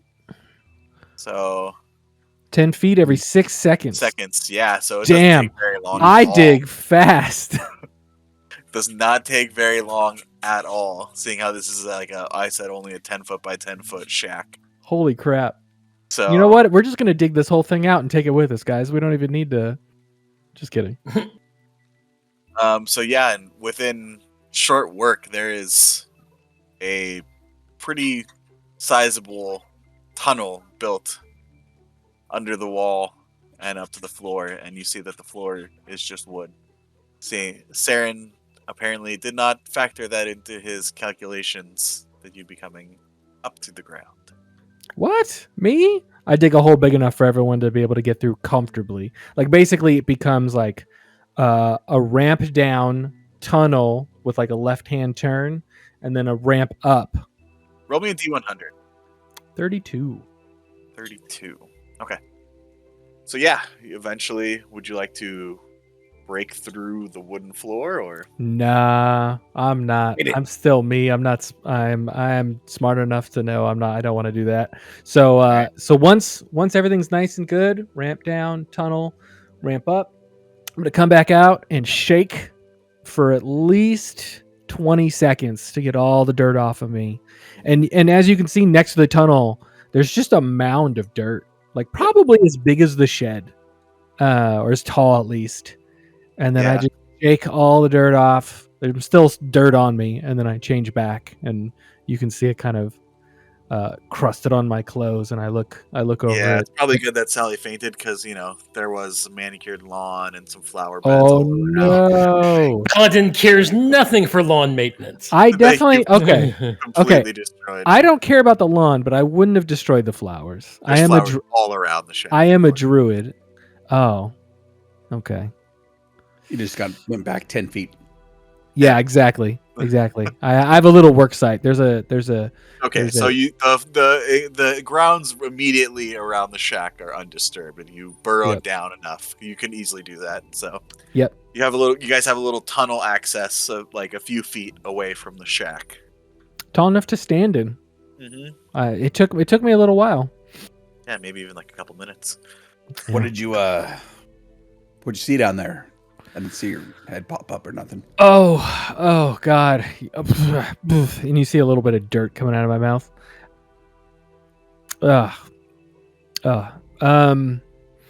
Yeah, there's just wood flooring underneath. I didn't break through, but we've got a nice little entryway down there if you want to turn on your headlamp. Yeah, I don't think he anticipated someone coming from below. Well, all right. I'll say the magic word to relight my gem of brightness, and I'll head down into the tunnel. And when I get to the wood, I'll look at the rest of the party, and I'll say, "Do you want me to break this, or pull it down, or push it up, or?" Yeah, if you cut a hole through it. Bust Yeah, a hole yeah, through it. yeah. Cut a hole through it. We don't know if something's actually on top of where you're cutting, right? So, see if you can just cut like a square for us to fit through. Hal will look at his warhammer and then look back to the group. Oh yeah, you have a hammer. Does anyone have a sword that I can use? I've got a nope. I do not have any weapons. I think we have if we have the bag of holding, we've got some swords I have and the stuff bag in of there. holding. Yeah, there's a sword in there. Just think sword and stick your hand in there. That's how it works, right? Do you guys have a sword in the bag of holding? We have 2 long swords and 1 warhammer, There you go. There you go. taken from the stone pits. Hmm. Gotcha. Core, Yes. Hal's gonna hand you a sword. Just kind of hit where he hits. You guys are making a hole in the floor here. Oh, by the way, I change into animals. Sorry about that. I should have warned you first. Oh. I thought normal druids did that. I don't know why you never did. Oh, that's true. Right. No, I usually use it for other stuff, but that's a good point. And we will attempt to break open this wood or cut a little hole or All right. You guys can give me athletics checks, please. I don't know why you guys chose core. 26. Well, Quark could just Natural punch 20. his way in. Yeah, look, you got a natural 20, dude. Hey! You're also like the Yeah. only other martial person in the party. -1 for a 19. Yep. Right. Punching through wood blocks, that's like your thing, right? Yeah, Yeah. that's So what you you give me do. a sword. So you guys make short work. You cut a hole big enough through the wooden floor, kind of split. I mean, it's not a clean. It's like you guys have a saw, right? You're doing this with a sword, so it's Mm-hmm. splintered some places, but you get a good enough chunk out of it. As you hit the last piece and the kind of floorboards come down, one leg of a chair falls halfway through as there's a chair right above where you guys are cutting and kind of falls halfway through the hole, but not all the way. It kind of wedges itself. Not like stuck or anything, but doesn't fall all the way through. I will intertwine my fingers and then hold them out and bend down a little bit to give Quark kind of the boost symbol. Like, all right, come on. Boost. Or goes up. All right, I'm assuming you push the chair out of the way first. That would be good, yes. No, he just boosted him right into the chair. Yeah, right into the chair, just right in there. All right, yeah, easy enough. You hop up in there, and you're in a, like I said, about a 10-foot workspace. There's a chair in the center, and there are kind of 2 tables on opposite sides, and 2 smaller end tables on the other sides of the door, and multiple shelves all along, and they are filled with lots of wax and various candle making equipment and molds and wicks and Or doesn't understand the assignment, so he just starts handing wax back down through the hole. Fenwick, Mm. ready? Go back up. Or I'll give you a boost. Sure, why not? I know not to grab Fenwick by the waist unless he's attacked by harpies, but so I'll give him a boost up. yeah, and you guys all see the same thing. There is a small kind of iron stove in one corner, the small chimney heading up, and you see a kind of a big cauldron there. Belladin, you going up? Oh yeah, yeah. All right, here we go. Just give me the little hand thing. I'll put my foot in there and just launch. There you go. Nice. Probably pretty crowded if it's 10 by 10. I'll stay down here to let everybody back down. Well, I do not have dark vision. Well, there's windows apparently. Yep, there's enough light coming in Okay. through here. Okay, cool. Let's take a look around. Again, I will cast Detect Magic and see what lights up. Okay. You get lots of hits in here. Some blocks of tallow and wax, the wicks themselves.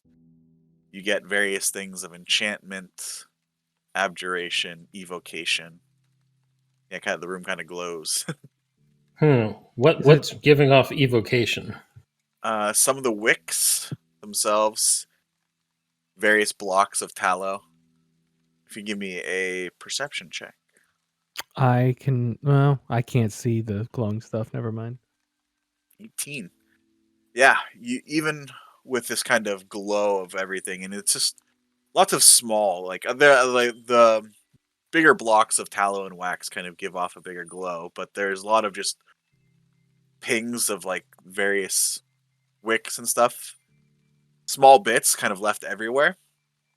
You almost get a sense that it's trying to specifically maybe distract someone who'd be looking for something magical, but you do spot a larger spot of evocation near one of the desks. And in that glow, you can see the outline of a glyph. Okay, we probably want to get out of this room for a second. Oh. Why? All right. That I believe that, and I pointed a spot, that area is trapped. And I've been hit with these before. Oh. Anything I can do to help?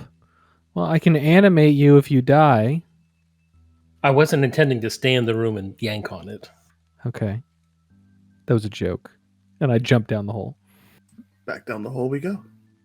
All right, you guys exit out Um, of the workshop. actually, I'm going to stay in the room by myself for 10 minutes Mm-hmm. and cast Unseen Servant. Nice. Okay. And once I have the servant, he can stay and I will leave. Okay. And once I'm safely away down the tunnel, I'll tell him that, what was it, a drawer that was glyphed? Actually, it was the wall behind Wall. one of the desks. The wall behind one of the desks. Okay, well then, before I leave, looking at it, does there seem to be a door there, or Give me an investigation check. finally? 23. Mhm. You notice two things. First thing you notice, there is a panel, the opposite side of this glyph. There's a wooden veneer inside this as well, but one of the wooden panels the coloring seems a bit off. It's subtle, so it's hard to notice, but it's obvious once you can see it that it's not the same. And then you look at that panel and you slide it over and you see that there is a small button behind it. At the same time, you notice something even harder to notice.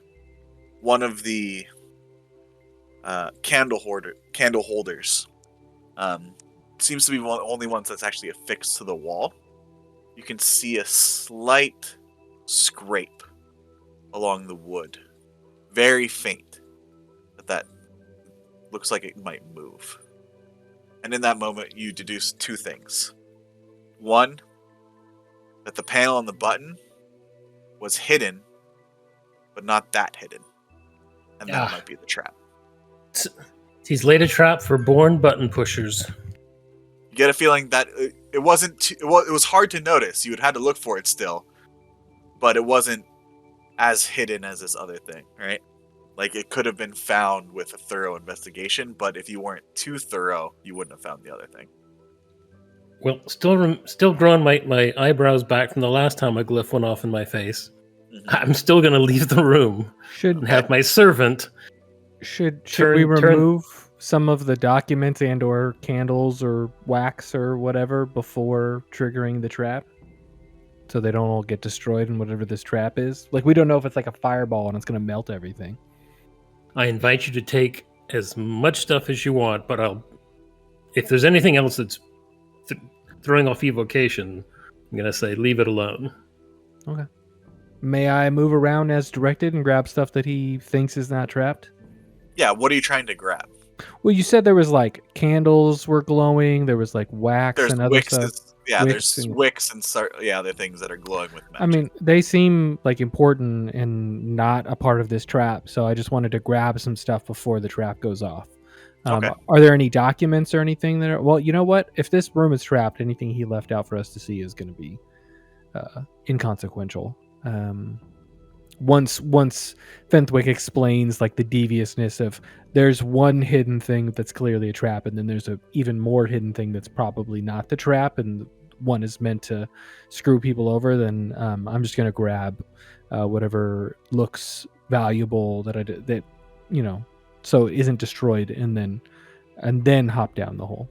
Okay, then you're able to grab a bunch of the wicks that Fenwick points out, some blocks of tallow and such, and a few even of the actual kind of molds and equipments themselves seem to glow with enchantment. Yeah, maybe Belladin will get into candle making. We don't know. All right, that's it. Well, once we safely evacuate the room, I'll have my servant try to turn the holder in the direction of the scrape. All right. Turns the holder, and you hear a scraping of stone and metal. Cool. And Well, did it go blow up? back in. Apparently didn't blow up. Nice. So I guess we can re-enter the room now. You all enter the room, and underneath the desk where the candelabra was, you see a opening now has opened up as the floor panels have slid to either side, and there is a dark stairwell heading down. I'm surprised I didn't hit that. Well, you had a 25% chance. That's awesome. But yeah, Belladin will be like, I'm surprised I didn't hit that. That's amazing. Yeah, I'm surprised you didn't hit it too. It was on the opposite end of where you were digging. Oh yeah, so I'll like look down back the hole and then look at the other hole and be like, all right. That worked out. See, next time you should just like mow the lawn back and forth. Oh, just like do a circle around the building, just check. I'm saying pretty much undermine the entire foundation of the building. Oh, so the building just drops. I mean, I think that's doable with enough time. I dig fast enough. I just didn't want to destroy everything, but maybe in the future. Hey, if we ever find like a... so far, all of the nobles have been real shitbags. If we find a noble who's pissed us off, I could just destroy the foundation of their building. Or even worse, you could really mess up his garden. I wouldn't do that. They didn't do anything to us. The plants. Think of the plants.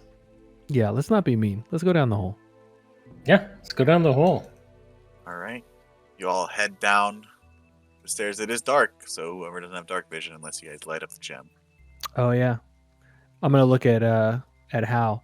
So do we want to be stealthy? Because I can. Do I have yeah? that today? You know what? I don't. Damn. You know when you make your character for healing random villagers, it really puts a little crink in your rug. So, Prince Hal, do you want to fire up the gem? He's a prince? All right.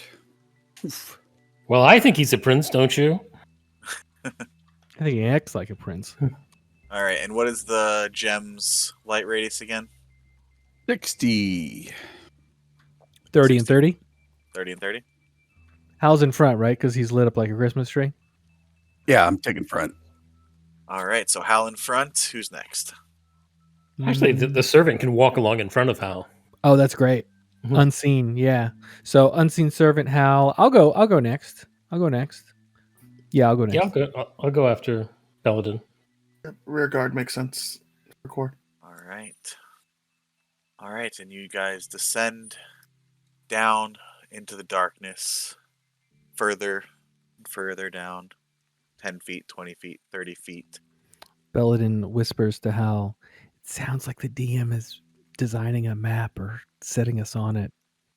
And eventually, the light hits and it opens up into a larger room.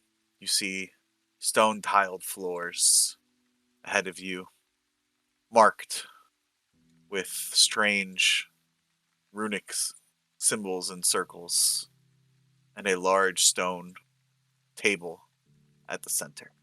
Dimly lit, except for flickering, looks like gems almost, along the walls in sconces on each side of large stone effigies of dragon heads. Oh. As you all seem to have entered into Saren's hidden lair. This looks sus, y'all. I'm gonna use my last wild shape of the day. Well, until I show a rest. Can I ready a wild shape? Is that a thing in D&D? Because I'm not concentrating on anything. Is it an action? It is an action. So I would say it still kind of works on initiative, right? So unless you do it, if we get into an initiative situation, it would still have to wait. Until it's my Yeah. initiative. Okay. Or will draw his bow though. Yeah, Hal pulls his shield and hammer as we head down into this area, like looking around. See anything out of place, Fenwick? Belladin? I'm gonna look around. Can I see anything given the light that we have? You can see what you can see on the map. Do I notice or hear anything in the darkness? Give me a perception check. I was like, what are the right words to get this roll? You don't hear anything. It's pretty still down here. I don't hear anything. Hell. Damn, this place is huge. Paladin, is it safe to step where the circles are not? I believe so. I don't have the ability to detect magic. But I would probably guess that the circles are bad. So just don't No circles. step on them. No Got it. circles, yeah. Oh yeah, Core's probably got dark vision, right? Core has dark vision, yes. Hal, match Core's movements but on the right side. You see there are various arcane magical symbols and circles carved into the floor connecting to this kind of central stone table in the center. Do these symbols, can I recognize any of them? Give me an Arcana check. Oh damn. These are meant to focus and funnel arcane magic. So pretty much use almost like a circuit board to connect to the center to funnel whatever power is powering it into the center into that workspace. And as you look and see, there are various things strewn about on the tables. And on the far end, you guys see a glimmer of blue as there is a large pile of blue gems. Are they glowing? They are. Oh no. That's bad, y'all. The blue gems are on the table? Point me in the right direction. Where do you want me to go? Don't touch the glowing gems. So shiny. When they're glowing like that, they can infuse a person and turn them into a monster against their will. From what they've said. Anybody got a sack? You know, funny you should say that. I have 1, 2, 3, 4, 5 pouches, 5 sacks. You want a sack or a pouch? How big How are about they? a sack? How big are the crystals? Some are larger, uncut. Some have been worked already. Various size. Okay, I will hold out the sack for Fenwick's unseen servant to come grab it, because that's what I assume is going to be picking up Yeah, these crystals. he's just going to stand there and hold the sack open. Nice. All right. And just reach over with mage hand and pick one up. And bring it over, drop it in the sack. All right. As the gem leaves the table, you see a flash of light near it. Let's go. And a large stone door slams behind you, covering the entryway, Oh damn. as tar starts to spew from the mouths of each of the dragons on the wall. Oh, it's a trap. Whoop! That seems bad. And I mage hand into the sack. Pull this thing out. Try to put it back. on the walls to your left, right, and ahead of you all, the tar that's falling on is now starting to cover the floor. You see 4 forms start to rise from it. Okay, I did have a question. How tall is the ceiling in here? It is probably about 30 feet. 30 feet. Sick. Okay, thank you. While this is happening, do I have time to cast one spell? I would say no, that we're already in initiative. Oh, okay. All right. How does You everybody didn't prepare feel tar about that? walk? So let's roll some initiative. No, I didn't. It's unfortunate. Aye, Core. Aye. Wow. That's about right. That's what I get for rolling it on Foundry. Okay, that helps. Good job, Pudding. Jeez, I completely forget how to. I think do we this won. on- Yeah, right click and then right click on the combat tracker in the top right, and then you've got a little die next to Yeah. your name. The little die didn't exist, but like I just clicked on the right side for something and it worked. Oh, right. Yeah, So- that's probably because of the thing. You know what I love? a negative 1.95 combat initiative. Oh, I thought That's that was just two going as a natural group. ones for Oh, the nat 20. my Look at that. initiative. Wow. That's amazing. So that's 3 natural ones for initiative because I had a natural one as well. All Haha, right. I had a 2. So let's. Give me 1 second. You know what? I think this calls for one thing and one thing only. I changed into a giant badger again. All right, and we can. Badger. Oops. Jesus. Oh no. Core is about to be destroyed by the darkness. Gonna be right back. All right. Just a minute.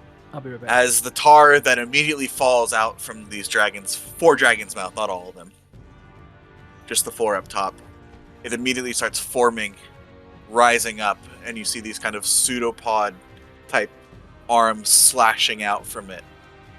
Top of the round. How?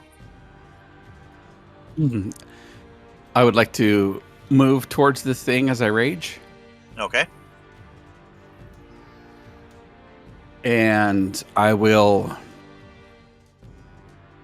swing with my warhammer All right. at this creature.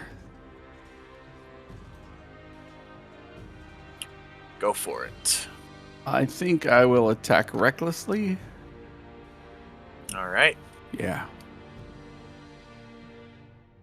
21 21 definitely hits. for... That looks like 13, but I'm raging, so it's 15. 15. All right. 15. You see Second attack. tar flies out from its form.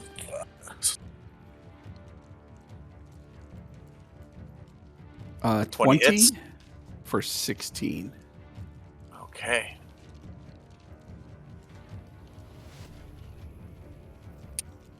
All right. Smashing against it. You feel that it is definitely taking effect. Nice. And that is my turn. Did you start the combat tracker? Did I? Nope. No, I did not. There you go. All right. Looks like it's my turn. I'm at me, Yes.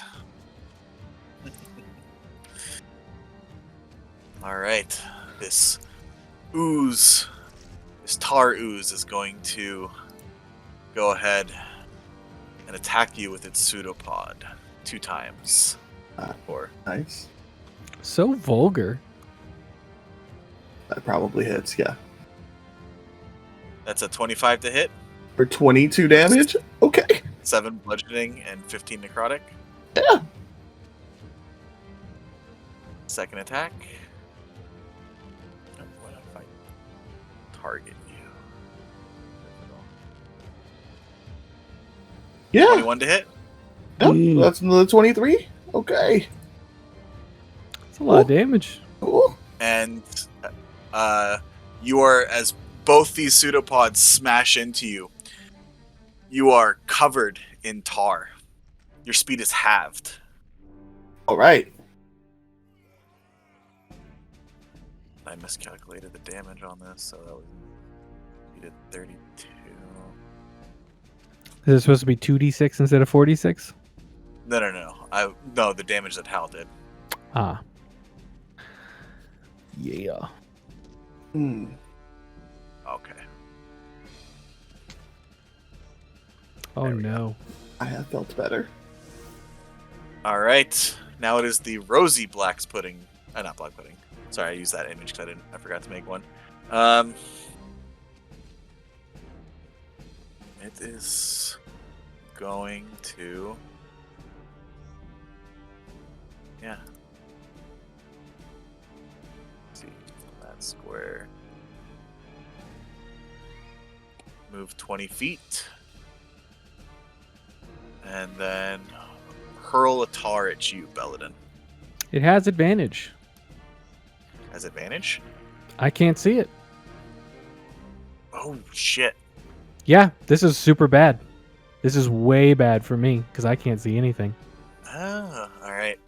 Has advantage. It's a 16 to hit. Thankfully, no. You just hear and feel this fly by your head, Belladin. Oh. Like hit the wall behind me. That's its turn. Core. Oh, thank God. All right. What should Core do versus what would Core do?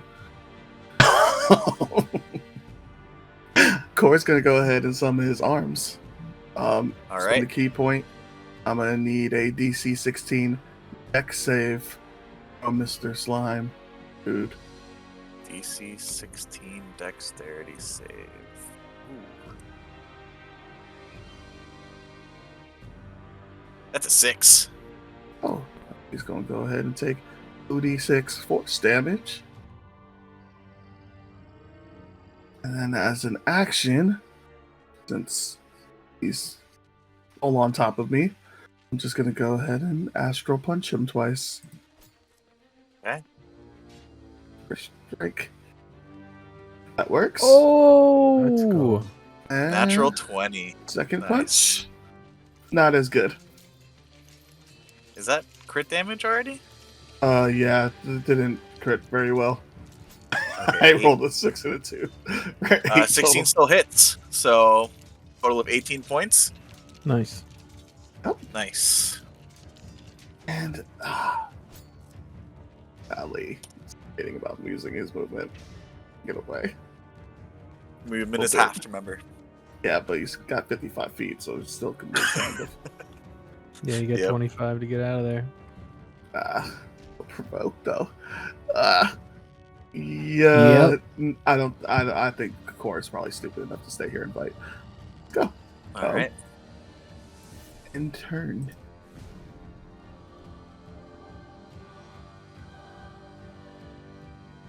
Okay. I'm going to target Rosie and this guy and attempt to banish them. Your Damn, fists are it's- considered magical already, right, Core? It should be. Correct. Yeah, it's 6th level. Okay. All right. You're going to banish the Rosie. And the other one up in front of me here. So this one Yeah. and this one, right? Yeah. So charisma Okay. saves with a DC Oh. of 16. They are great at these. I hope that they're very uncharismatic.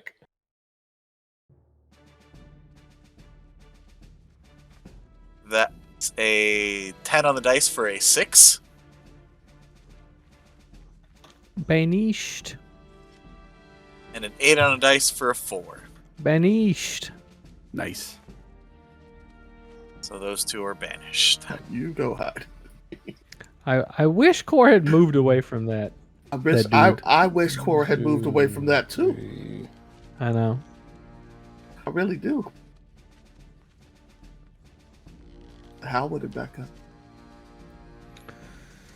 So, at the beginning of Belladin's turn, he's going to look at Hal, who he can see, even though Belladin himself is covered in darkness, and says, "Hal, do you need help?" I'm good for right now. Question, DM: is the floor still covered in tar, or did it like culminate in those 4 creatures, and now there's So not far, tar it's anywhere? culminated into these 4 creatures. Okay, that makes sense. All right, well, hopefully this isn't gonna be bad for you, Core. I am sorry. I can't select my token. Can you see what? I couldn't even see the selecting tool because of the darkness. Yeah. All right, I have 35 feet. I just moved 10. I'm gonna get there. I can see the edge of the creature that is in melee with Core because of the light on the wall. So I'm gonna do this. And I've got to do it in Foundry so I can get the template.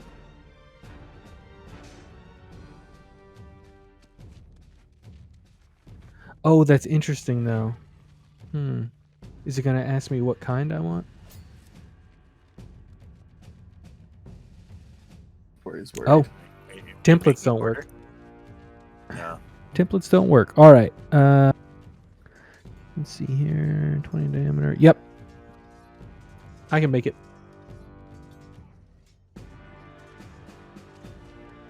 What you doing about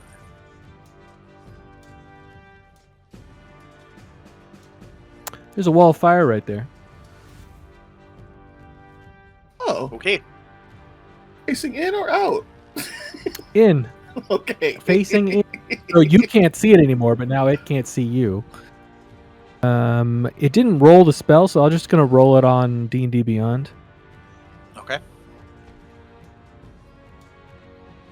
Not too bad. 29 points of damage, and I'm pretty sure it's in the wall right there of that fire. I don't even know if it gets a deck save, but it is, yeah, definitely taking damage. The wall appears. Yep, so you make the deck save, which you fail because it's a DC of 17 for me. Yep, 17. And it's opaque, right? You guys can't see it anymore. Yeah, it's opaque, so that one is closed off from us. I mean, it can move out of it if it wants, but it take damage when it does it. Yep, and then it ends. It takes more damage when it ends its turn, within 10 feet of the inside of the wall. Okay. Bonus action.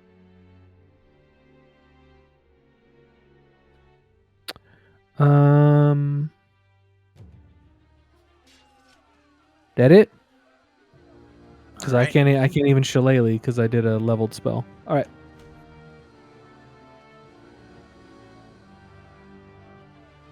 All right. That one is banished.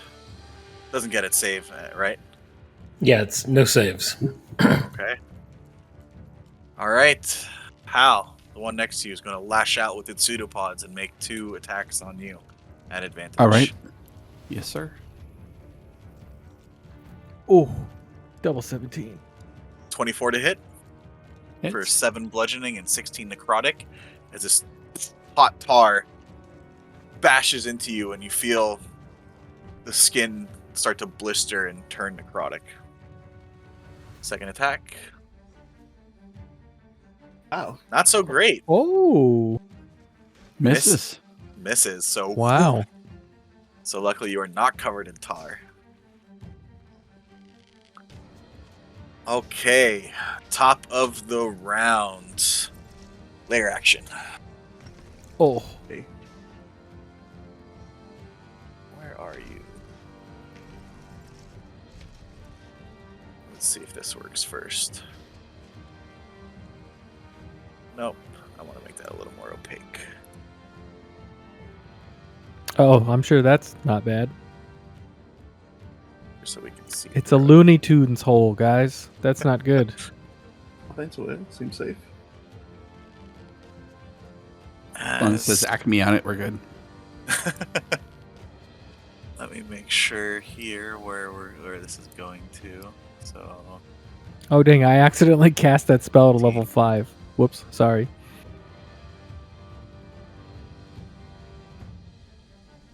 okay.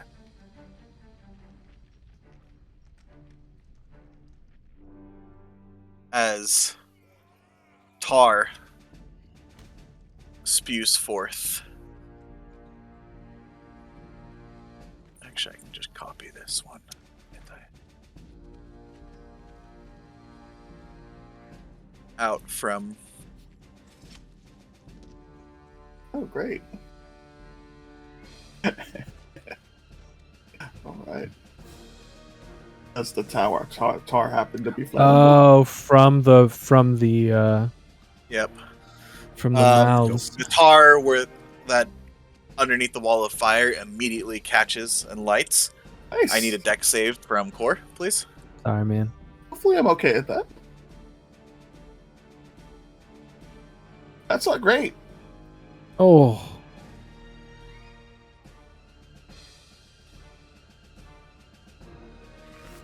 You're going to take 7 points of fire damage, and the tar you are covered with also catches on fire. Oh no! I'm so Interesting. sorry. All right, top of the round. You Hal. take half of 7, right? Because you have Yeah, evasion. evasion. Yeah, you have evasion. Oh, okay. So I get 4 points back.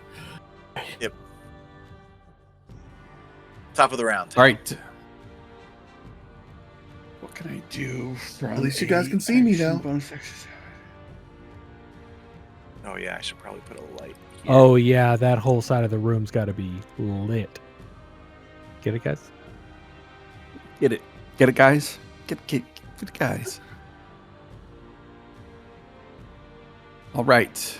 I will attack this creature recklessly with All my right. hammer.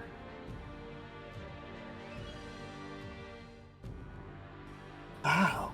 For 25 to hit. Ooh, 25 definitely Or- hits. 18 bludgeoning. Ooh.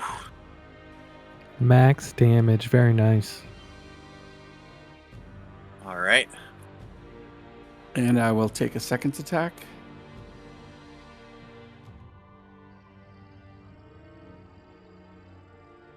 $24 to hit for 24 14. hits. 14, nice. I think I'm going to action surge. Go for Oh, it. As you nice. see Hal just tar splattering against the sides of the wall. He's just frenzied attacking this with his warhammer. That's a 15 crit. hit. Woo. Champion, right? Yes, sir. Yep. Beautiful. So for how much? That's 14. 14. yep, 14. All right. And last one. Hits. 11 points of bludgeoning. I'm gonna let me see one thing real quick. Pressure. Once per turn, you hit a creature blind damage. You can move it 5 feet, provided it is no more than one size larger than me. These So it is one are- size larger. Yeah, large.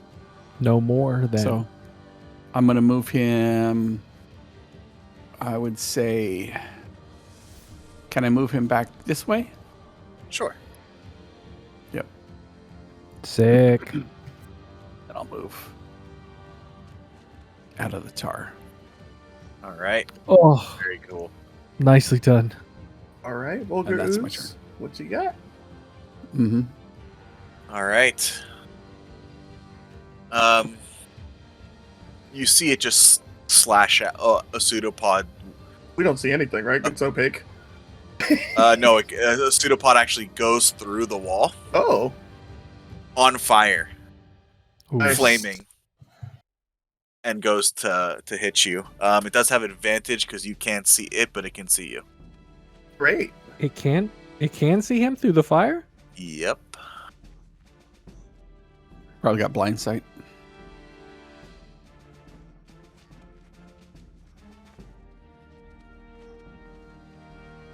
All right. Core.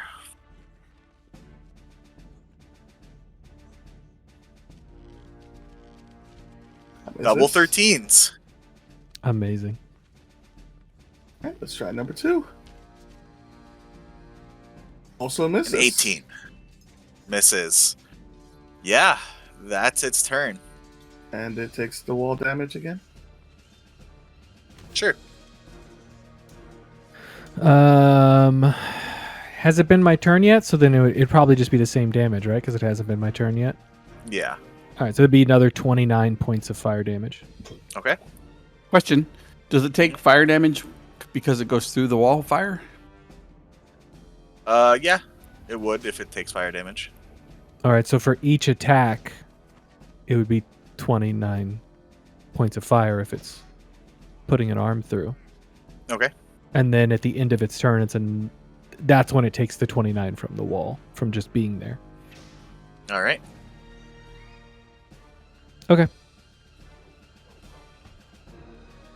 That is its turn. That one's banished. Core, you're up. Okay. I don't like this.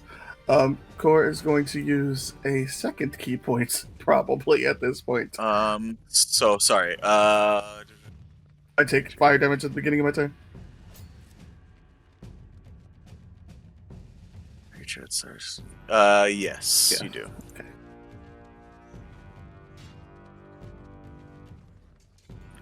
13 points of fire That's damage. bigger than Oh. last time. Okay. You can take an action to snuff out the flames. Sure. I'm sure I could. Yeah. So yeah, he's going to. I'm sure I can't find it right now, but I'm sure I can spend a key point to disengage. Step of the wind. That's how this works. Yep. Okay. Mm-hmm. As a bonus action, right? Yep. As a bonus So you still get action, your action. go 1, 2, 3, 4, 5. It's 25 feet. Am I still allowed to move 25 feet? Because they're giving me extra slowness because of the tar. Oh, is the tar no longer impeding his movement because it's on fire? That's that's an interesting question. It's actually encouraging his movement. Yeah. So it's burned. You're no longer covered in tar. Okay. Because Just fire. well, no. You have to take your action to put it out first. So before you moved, is that what you do? Because if you move first, you would still only have half your movement. Yeah, I think his first thought would be get out of there. That seems bad. Ground on fire, core on fire. He would move first.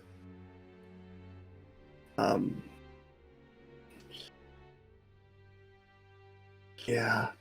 He's smart enough to take his action right now to actually put out the fire.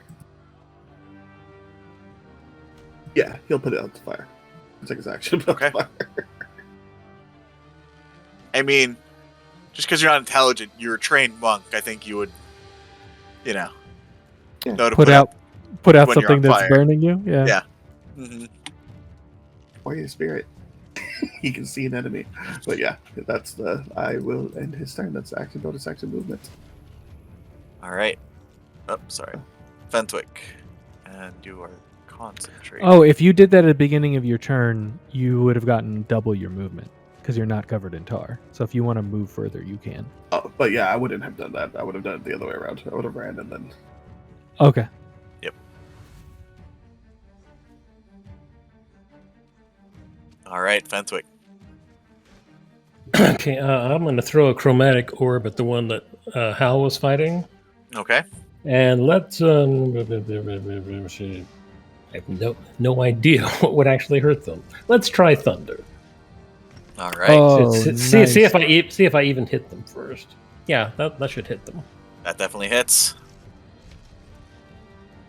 As you take out your diamond, spin it in your hand, and a crackling orb of thunderous energy. 22 damage.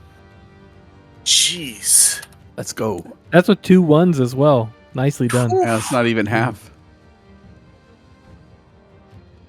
It Almost blasts exactly into this, and you see it kind of it's barely reforming its body. You see the Okay. ooze kind of sloughing off into the tar below. I'm going to stay put. I move 20 feet up. I drop concentration All right. because You can clearly all- it's not doing what I thought it was doing. So you see this still fully formed ooze entity just completely lit on fire now, Yeah, that I. Mm, and the ooze around it lit. yeah, I mean, sorry. tar. Sorry, sorry, Core. That was the opposite of what I intended to do. You do not look good. Dude. I could have rolled better. 22 healing to you. That helps. It doubles my current health.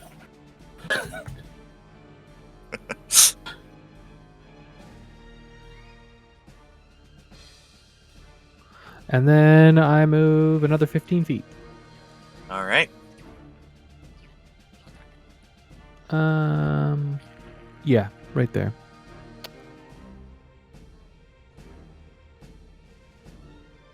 Banished. All right. Let's see.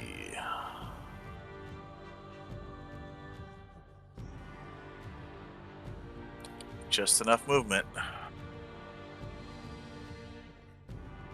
Going to move up to you, Hal, Mhm. and make 2 attacks.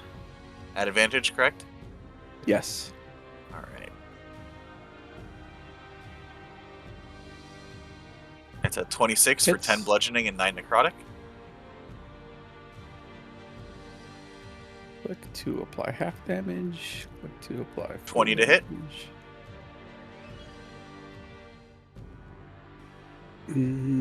A 20 is going to hit. For 8 bludgeoning and 20 necrotic, and you are now covered in tar. Your speed is halved. Yep. I can get that off you real quick. Just kidding.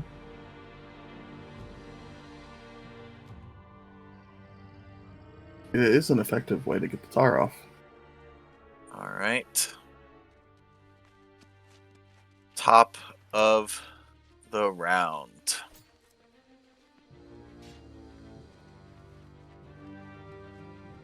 All right. You got a lair action? Yep, layer action. These now increase by another. Oh, gross. Oh, you know what? Can I use the reaction on that last hit Yeah, go for it. to reduce the... Smart. Smart. Oh, no. by 2? All right. So that is reduced.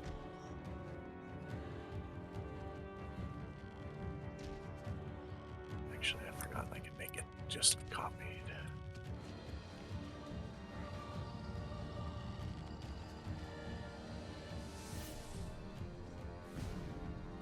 Gross. So anywhere the tar is also difficult terrain.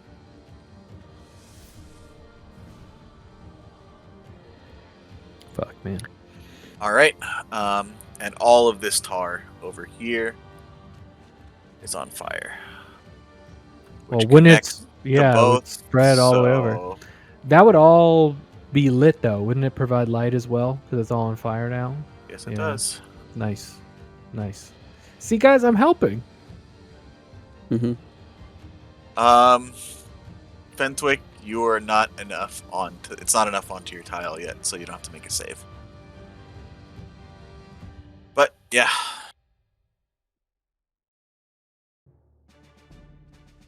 All My right. turn? Hal, you're up. I will hit him with my hammer. All right, go for it. Recklessly. That 25 hits. for 14. How would you like to destroy it?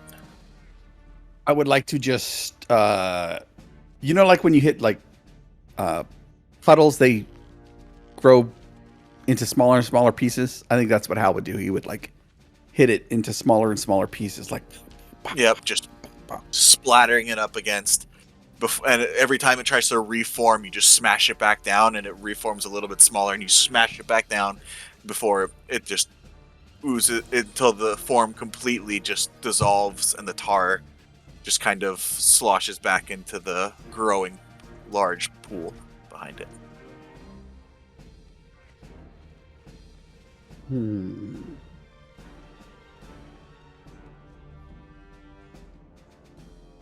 I think I would set my hammer down or drop it, right? Mm-hmm. As a free action, then my object interaction would just take out my bow and shoot this guy with my second attack. All right.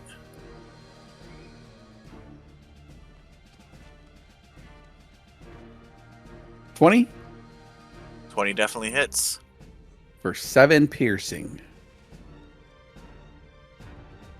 All right. And I think that's all I can do. To indicate 7 piercing. Is your bow magical? Non-magical. No. Non-magical. Okay. That became more ominous. No, I don't like that color either. Can I move? I'm sorry. Yes. Go for it. You left your hammer. Would you have moved, dropped your hammer, and then pulled out your bow? Yeah. Yeah, more than likely. That's fine. Thanks. Inspiration for you. Don't give it to him. No, what are you doing? I don't think player inspiration does anything. No, unfortunately. Just gets me super motivated. Yes. You got yourself a target.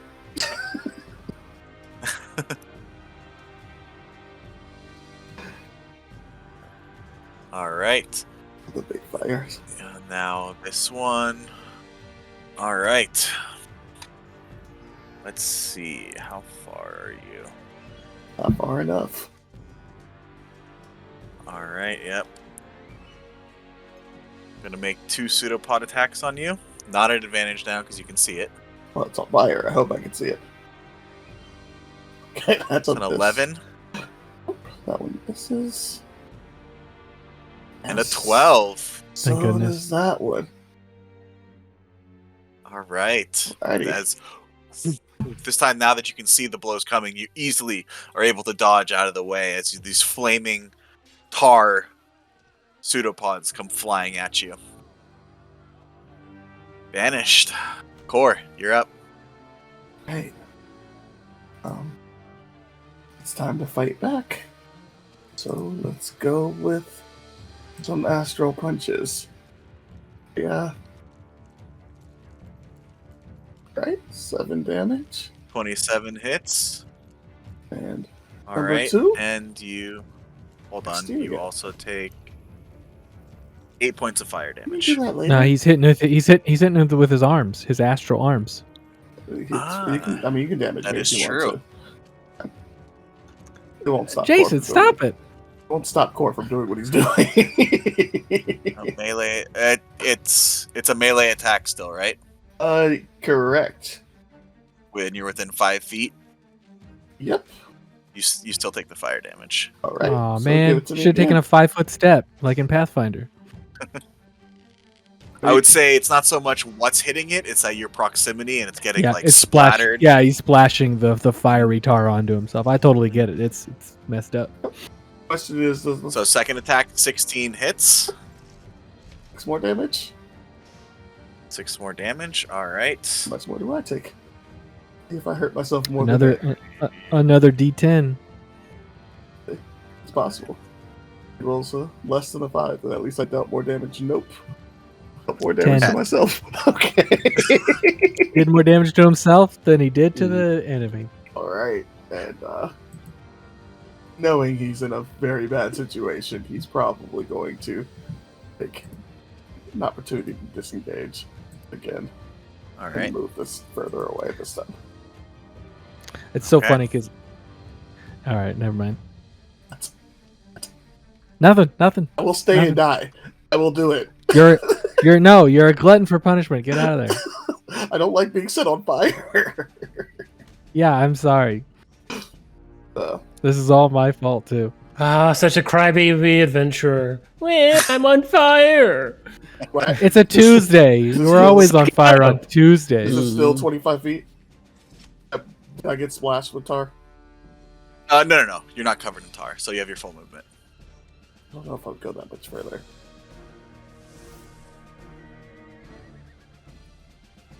That would just probably. How tall are these guys? 10 feet? Yeah, probably. 10 Okay. feet by 10 feet. I'll end my turn.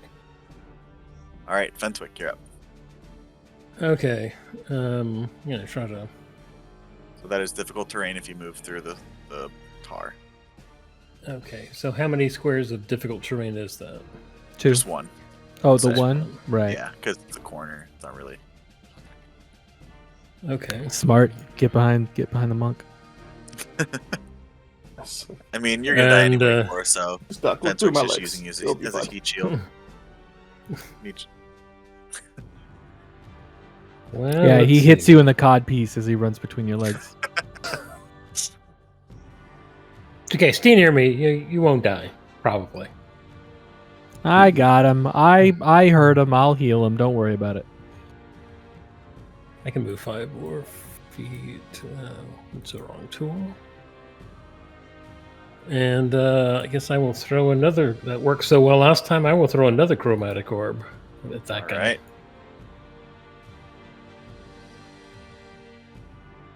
Go.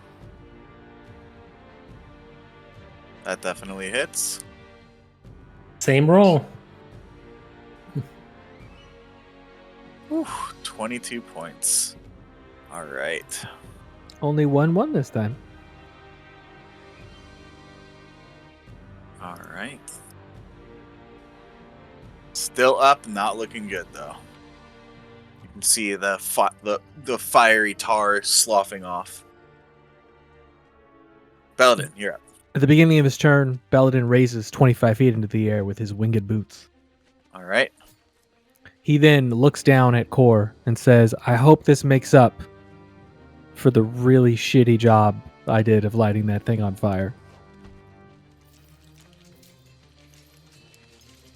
Kill it. You can kill me later. And I cast a healing spirit in Kor's space. So at the start of his turn, he will take 7 points of healing. And then on his Okay. next turn, if he's in that spot, he will take more healing. And I can move it too. So Kor, if you move, as long as you're within 30 feet of this space, I can move it to your space. And Well, the At the entire start of room your is about to turn- get lit on fire if we don't actually make I it know, past this whole I know. time. So. but the thing is, this will keep healing you. This is out here for a minute. So I can just keep moving it to your space and healing you with it with a bonus action. I can do it 6 times, actually. Just 6 times. You don't get that healing now. You get it at the start of your turn. Not taking And then with my action...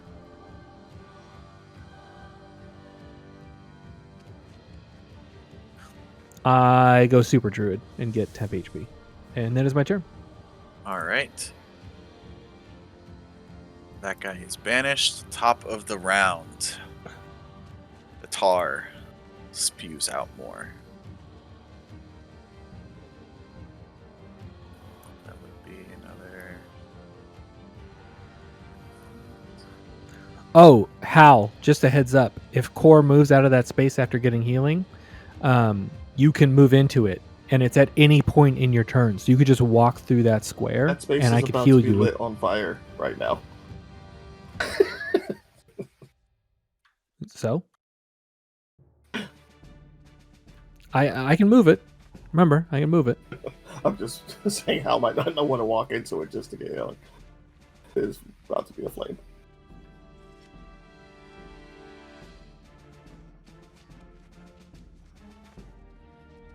Sorry, guys.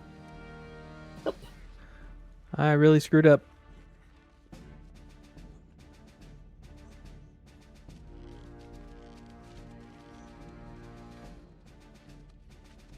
All right, so I need Core and Fenwick to make dexterity saving throws for me, please. Be better.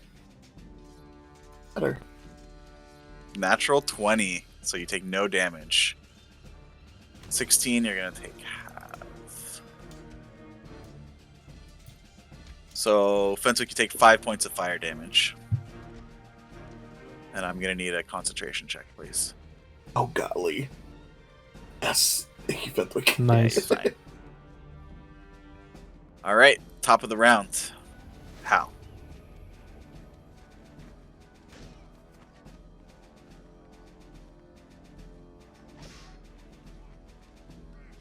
Sorry.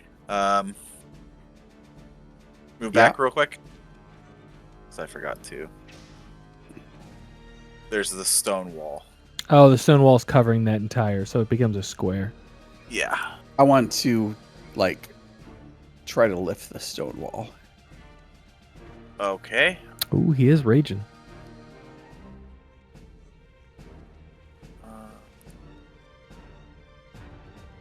All right. Go for it. Give me an athletics check, please.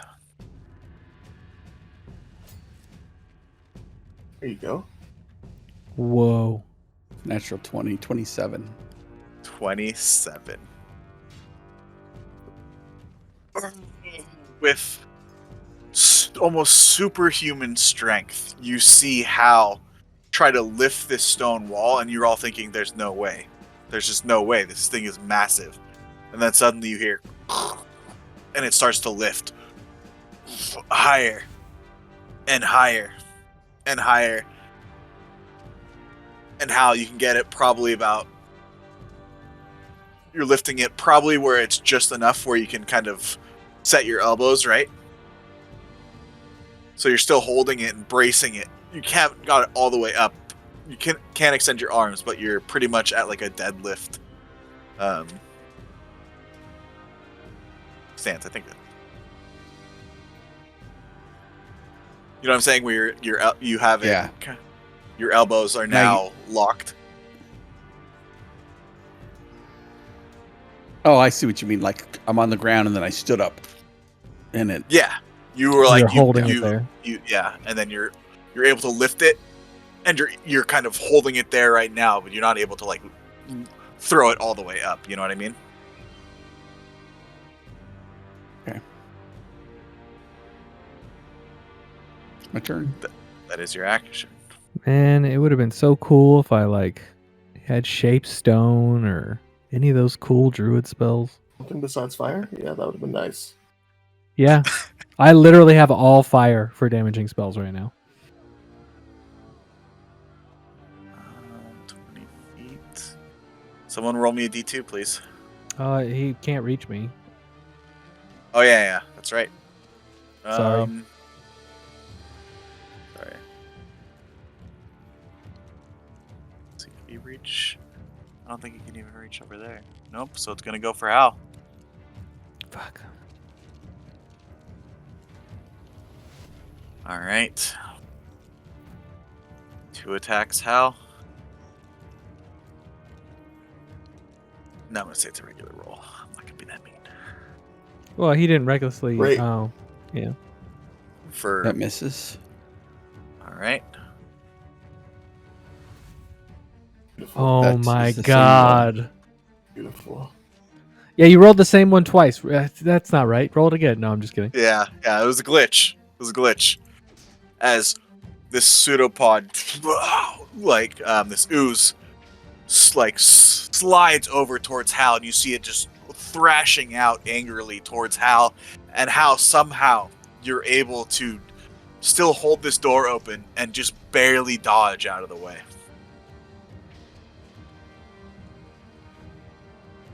That is its turn. Core, you're up. Hey, You get 7 points of healing. yay. Thor is going to go 10 feet. So he is 10 Right. feet away from it this time. So that first 5 feet cost you 10, remember? That's fine. I mean, Yep. So I have 40 left. Yep. And you got that. You got 7 HP back. 7. I will. Okay, I will put the 7 HP on right now in case I kill myself. And I will punch from here and see if that makes a difference. This Astral Punch has reach. All right. Yeah, Yep. Go for it. it's not enough. 13 hits. 13 hits. Hey. 14 hits. Core. How do you destroy this flaming Tarus? He's pretty mad, so I think he just goes full JoJo on this dude. Yep, just Fist of the North Star. And the flaming ooze splashes everywhere. Oh shit. Take some fire damage for that. Pretty sure it touches the ooze. Yeah, the impact's on the north side up here. Yeah, you know what? It specifically says touches the use or hits it with a melee attack while within 5 feet. So Hal, Yeah. you are not attacking it. You do not get hit with the splash. Yeah, but there's like tar splashing all on these squares around Core. Yep. And me. Oh no, I'm up in the air.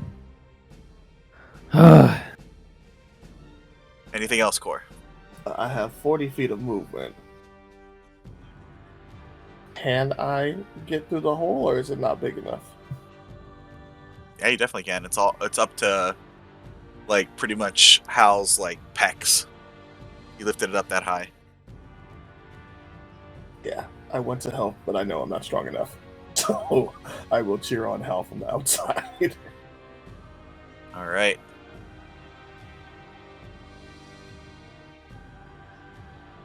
So you go all the way up the stairs, I'm assuming, or just on the other side. I'm gonna want to abandon people. Yeah, if people need help, like getting through or being pulled under or something, I'd still wait. I just move Alright. enough to where they can move in. All right. Is that your turn?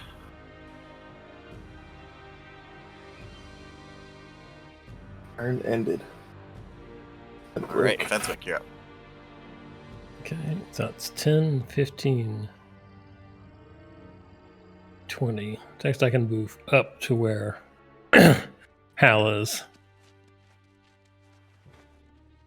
I guess I can't end my turn there, so. You have an action too, so You just Fenwick just Oh. runs and just like latches onto you. Okay, right. I guess I can also dash and get in. All right. So you head up for a little further up the stairs. Bonus action. No. Belladin. Belladin comes down next to Hal and says, "I'm sorry, man," and uses his bonus action to pull the healing spirit onto Hal's space, healing him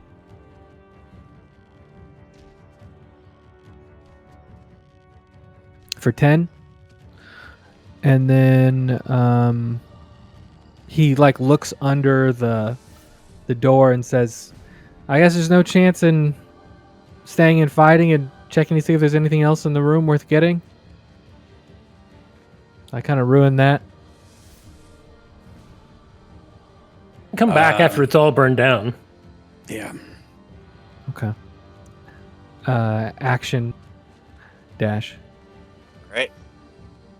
End of the turn, the lair action goes off, and instead of you see dripping bits of tar from each mouth of the dragon, this time you see it spew a cone of a large stream of fire. Ah. So I just made it happen earlier. So That's funny. pretty much that way across from each of the mouths. But the tar is already lit, so They'd never be dumb enough to do it, so I'll have to do it to them.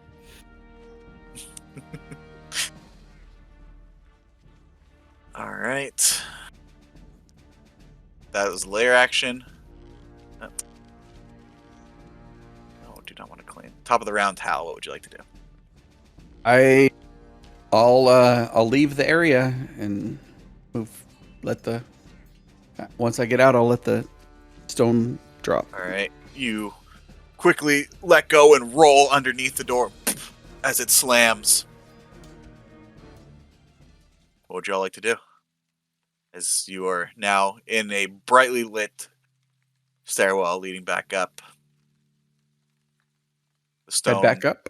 Or yeah, and as you're heading back up, Belladin, with your passive perception, you can hear splashing of more tar filling the room.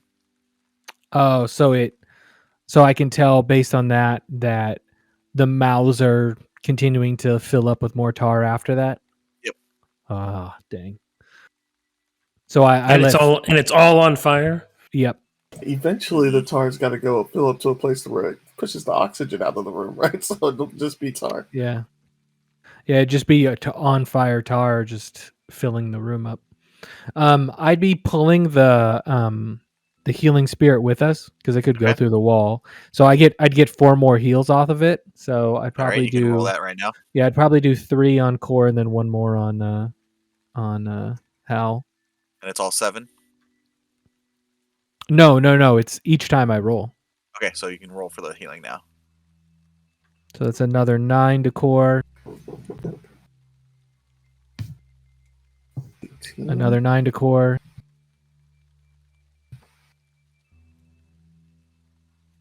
Jeez, shitty rolls. And another 4, so that's 22 total. And then Hal. Even worse. 5 more healing. So, as Thank you're you. running back up to the candle workshop above, having survived the nefarious trap set by Saerin to waylay any intruders upon his inner sanctum, you've survived, but maybe not have won. Maybe a stalemate at best, as you were not able to, as of yet, discover any of the secrets that might have lain within the chamber. But you all Like, live to find so another Paladin, day. can a giant badger tunnel through like solid tar? Probably. Will you be able to avoid the Prob- 2 tar monsters that are living in that solid tar? Well, I mean, that's the problem, right? Well, that's going to be an interesting. How fast is the room filling with tar? With flaming tar? You figure is about 15 square feet every. Okay, so every by the time you time pour it. they become unbanished, the room will not Still be be full of filling. tar yet. Yeah, so they'll immediately catch on fire. Which doesn't I mean, hurt if them. we look, here's the thing. we go back to the inn. I come back tomorrow with you guys, with better spells for this, because clearly fire was the wrong choice. And I would make an argument. I don't know how mouths that spew out tar work, but I would think that once the tar gets up to where the mouths are, it would clog it up and it wouldn't be able to come out anymore. At least probably not be able to breathe fire, right? Because whatever mechanism makes fire would have tar all over it. I don't know how it works. Maybe it's magical. What I do know is this guy's a real piece of work, and he had traps within traps within traps. So, I'm sorry, everybody. That was real bad, and that was mostly my fault. Well, it was my fault too. I did grab the gem that set the whole thing off. I But can. then again, anything might have set it off. Who knows? Yeah. Yeah. I'm just worried there's something in there that will give us more information, and we just totally missed it. I had better spells for this. I have ice and water-based spells that I didn't have them prepared. I'm just waiting Well, for Richard to tell us. eventually the whole thing will fill up with tar and the flames will go With out. flaming tar. Yeah, if a large section of Sir Giles' estate suddenly collapses into the ground, we were never here. Is the building not metal? Well, see but the stairs go down at an angle, right? So Fenwick, based on the angle that we came away from the building, do you think we're under the estate now, or do you think like in Well, the I mean, center? by estate, I just mean the land around. I don't think we're actually under one of the buildings. I could probably get like shape stone or something. I think I have some spells that can deal with earth, and maybe if we figure out where that room is compared to where we're standing, like I could just open up a hole above it, and then I imagine the tar creatures would come out and we could just take care of them out in the open, right? Instead of in that room. I could freeze them. True. I imagine Yeah, that's they would pretty hate good. they would hate being frozen. It'd probably stop them from moving. Man, I feel All right, awful. Core, are you okay? Yeah, I just keep remembering stories of coal mines that have caught on fire and they burned for like 30 years. But I don't think that was tar. I think that was natural gas. Today was a win. Today was a win. You're like all burnt up and you got tar sticking to your clothing. I left my fur coat with Revy. So I did it. Bro. Oh, thank goodness! I was worried about your full. Like, how do you fix that? How do you So get today, tar out of a was fur big coat? win. And on that note, we will end tonight's session.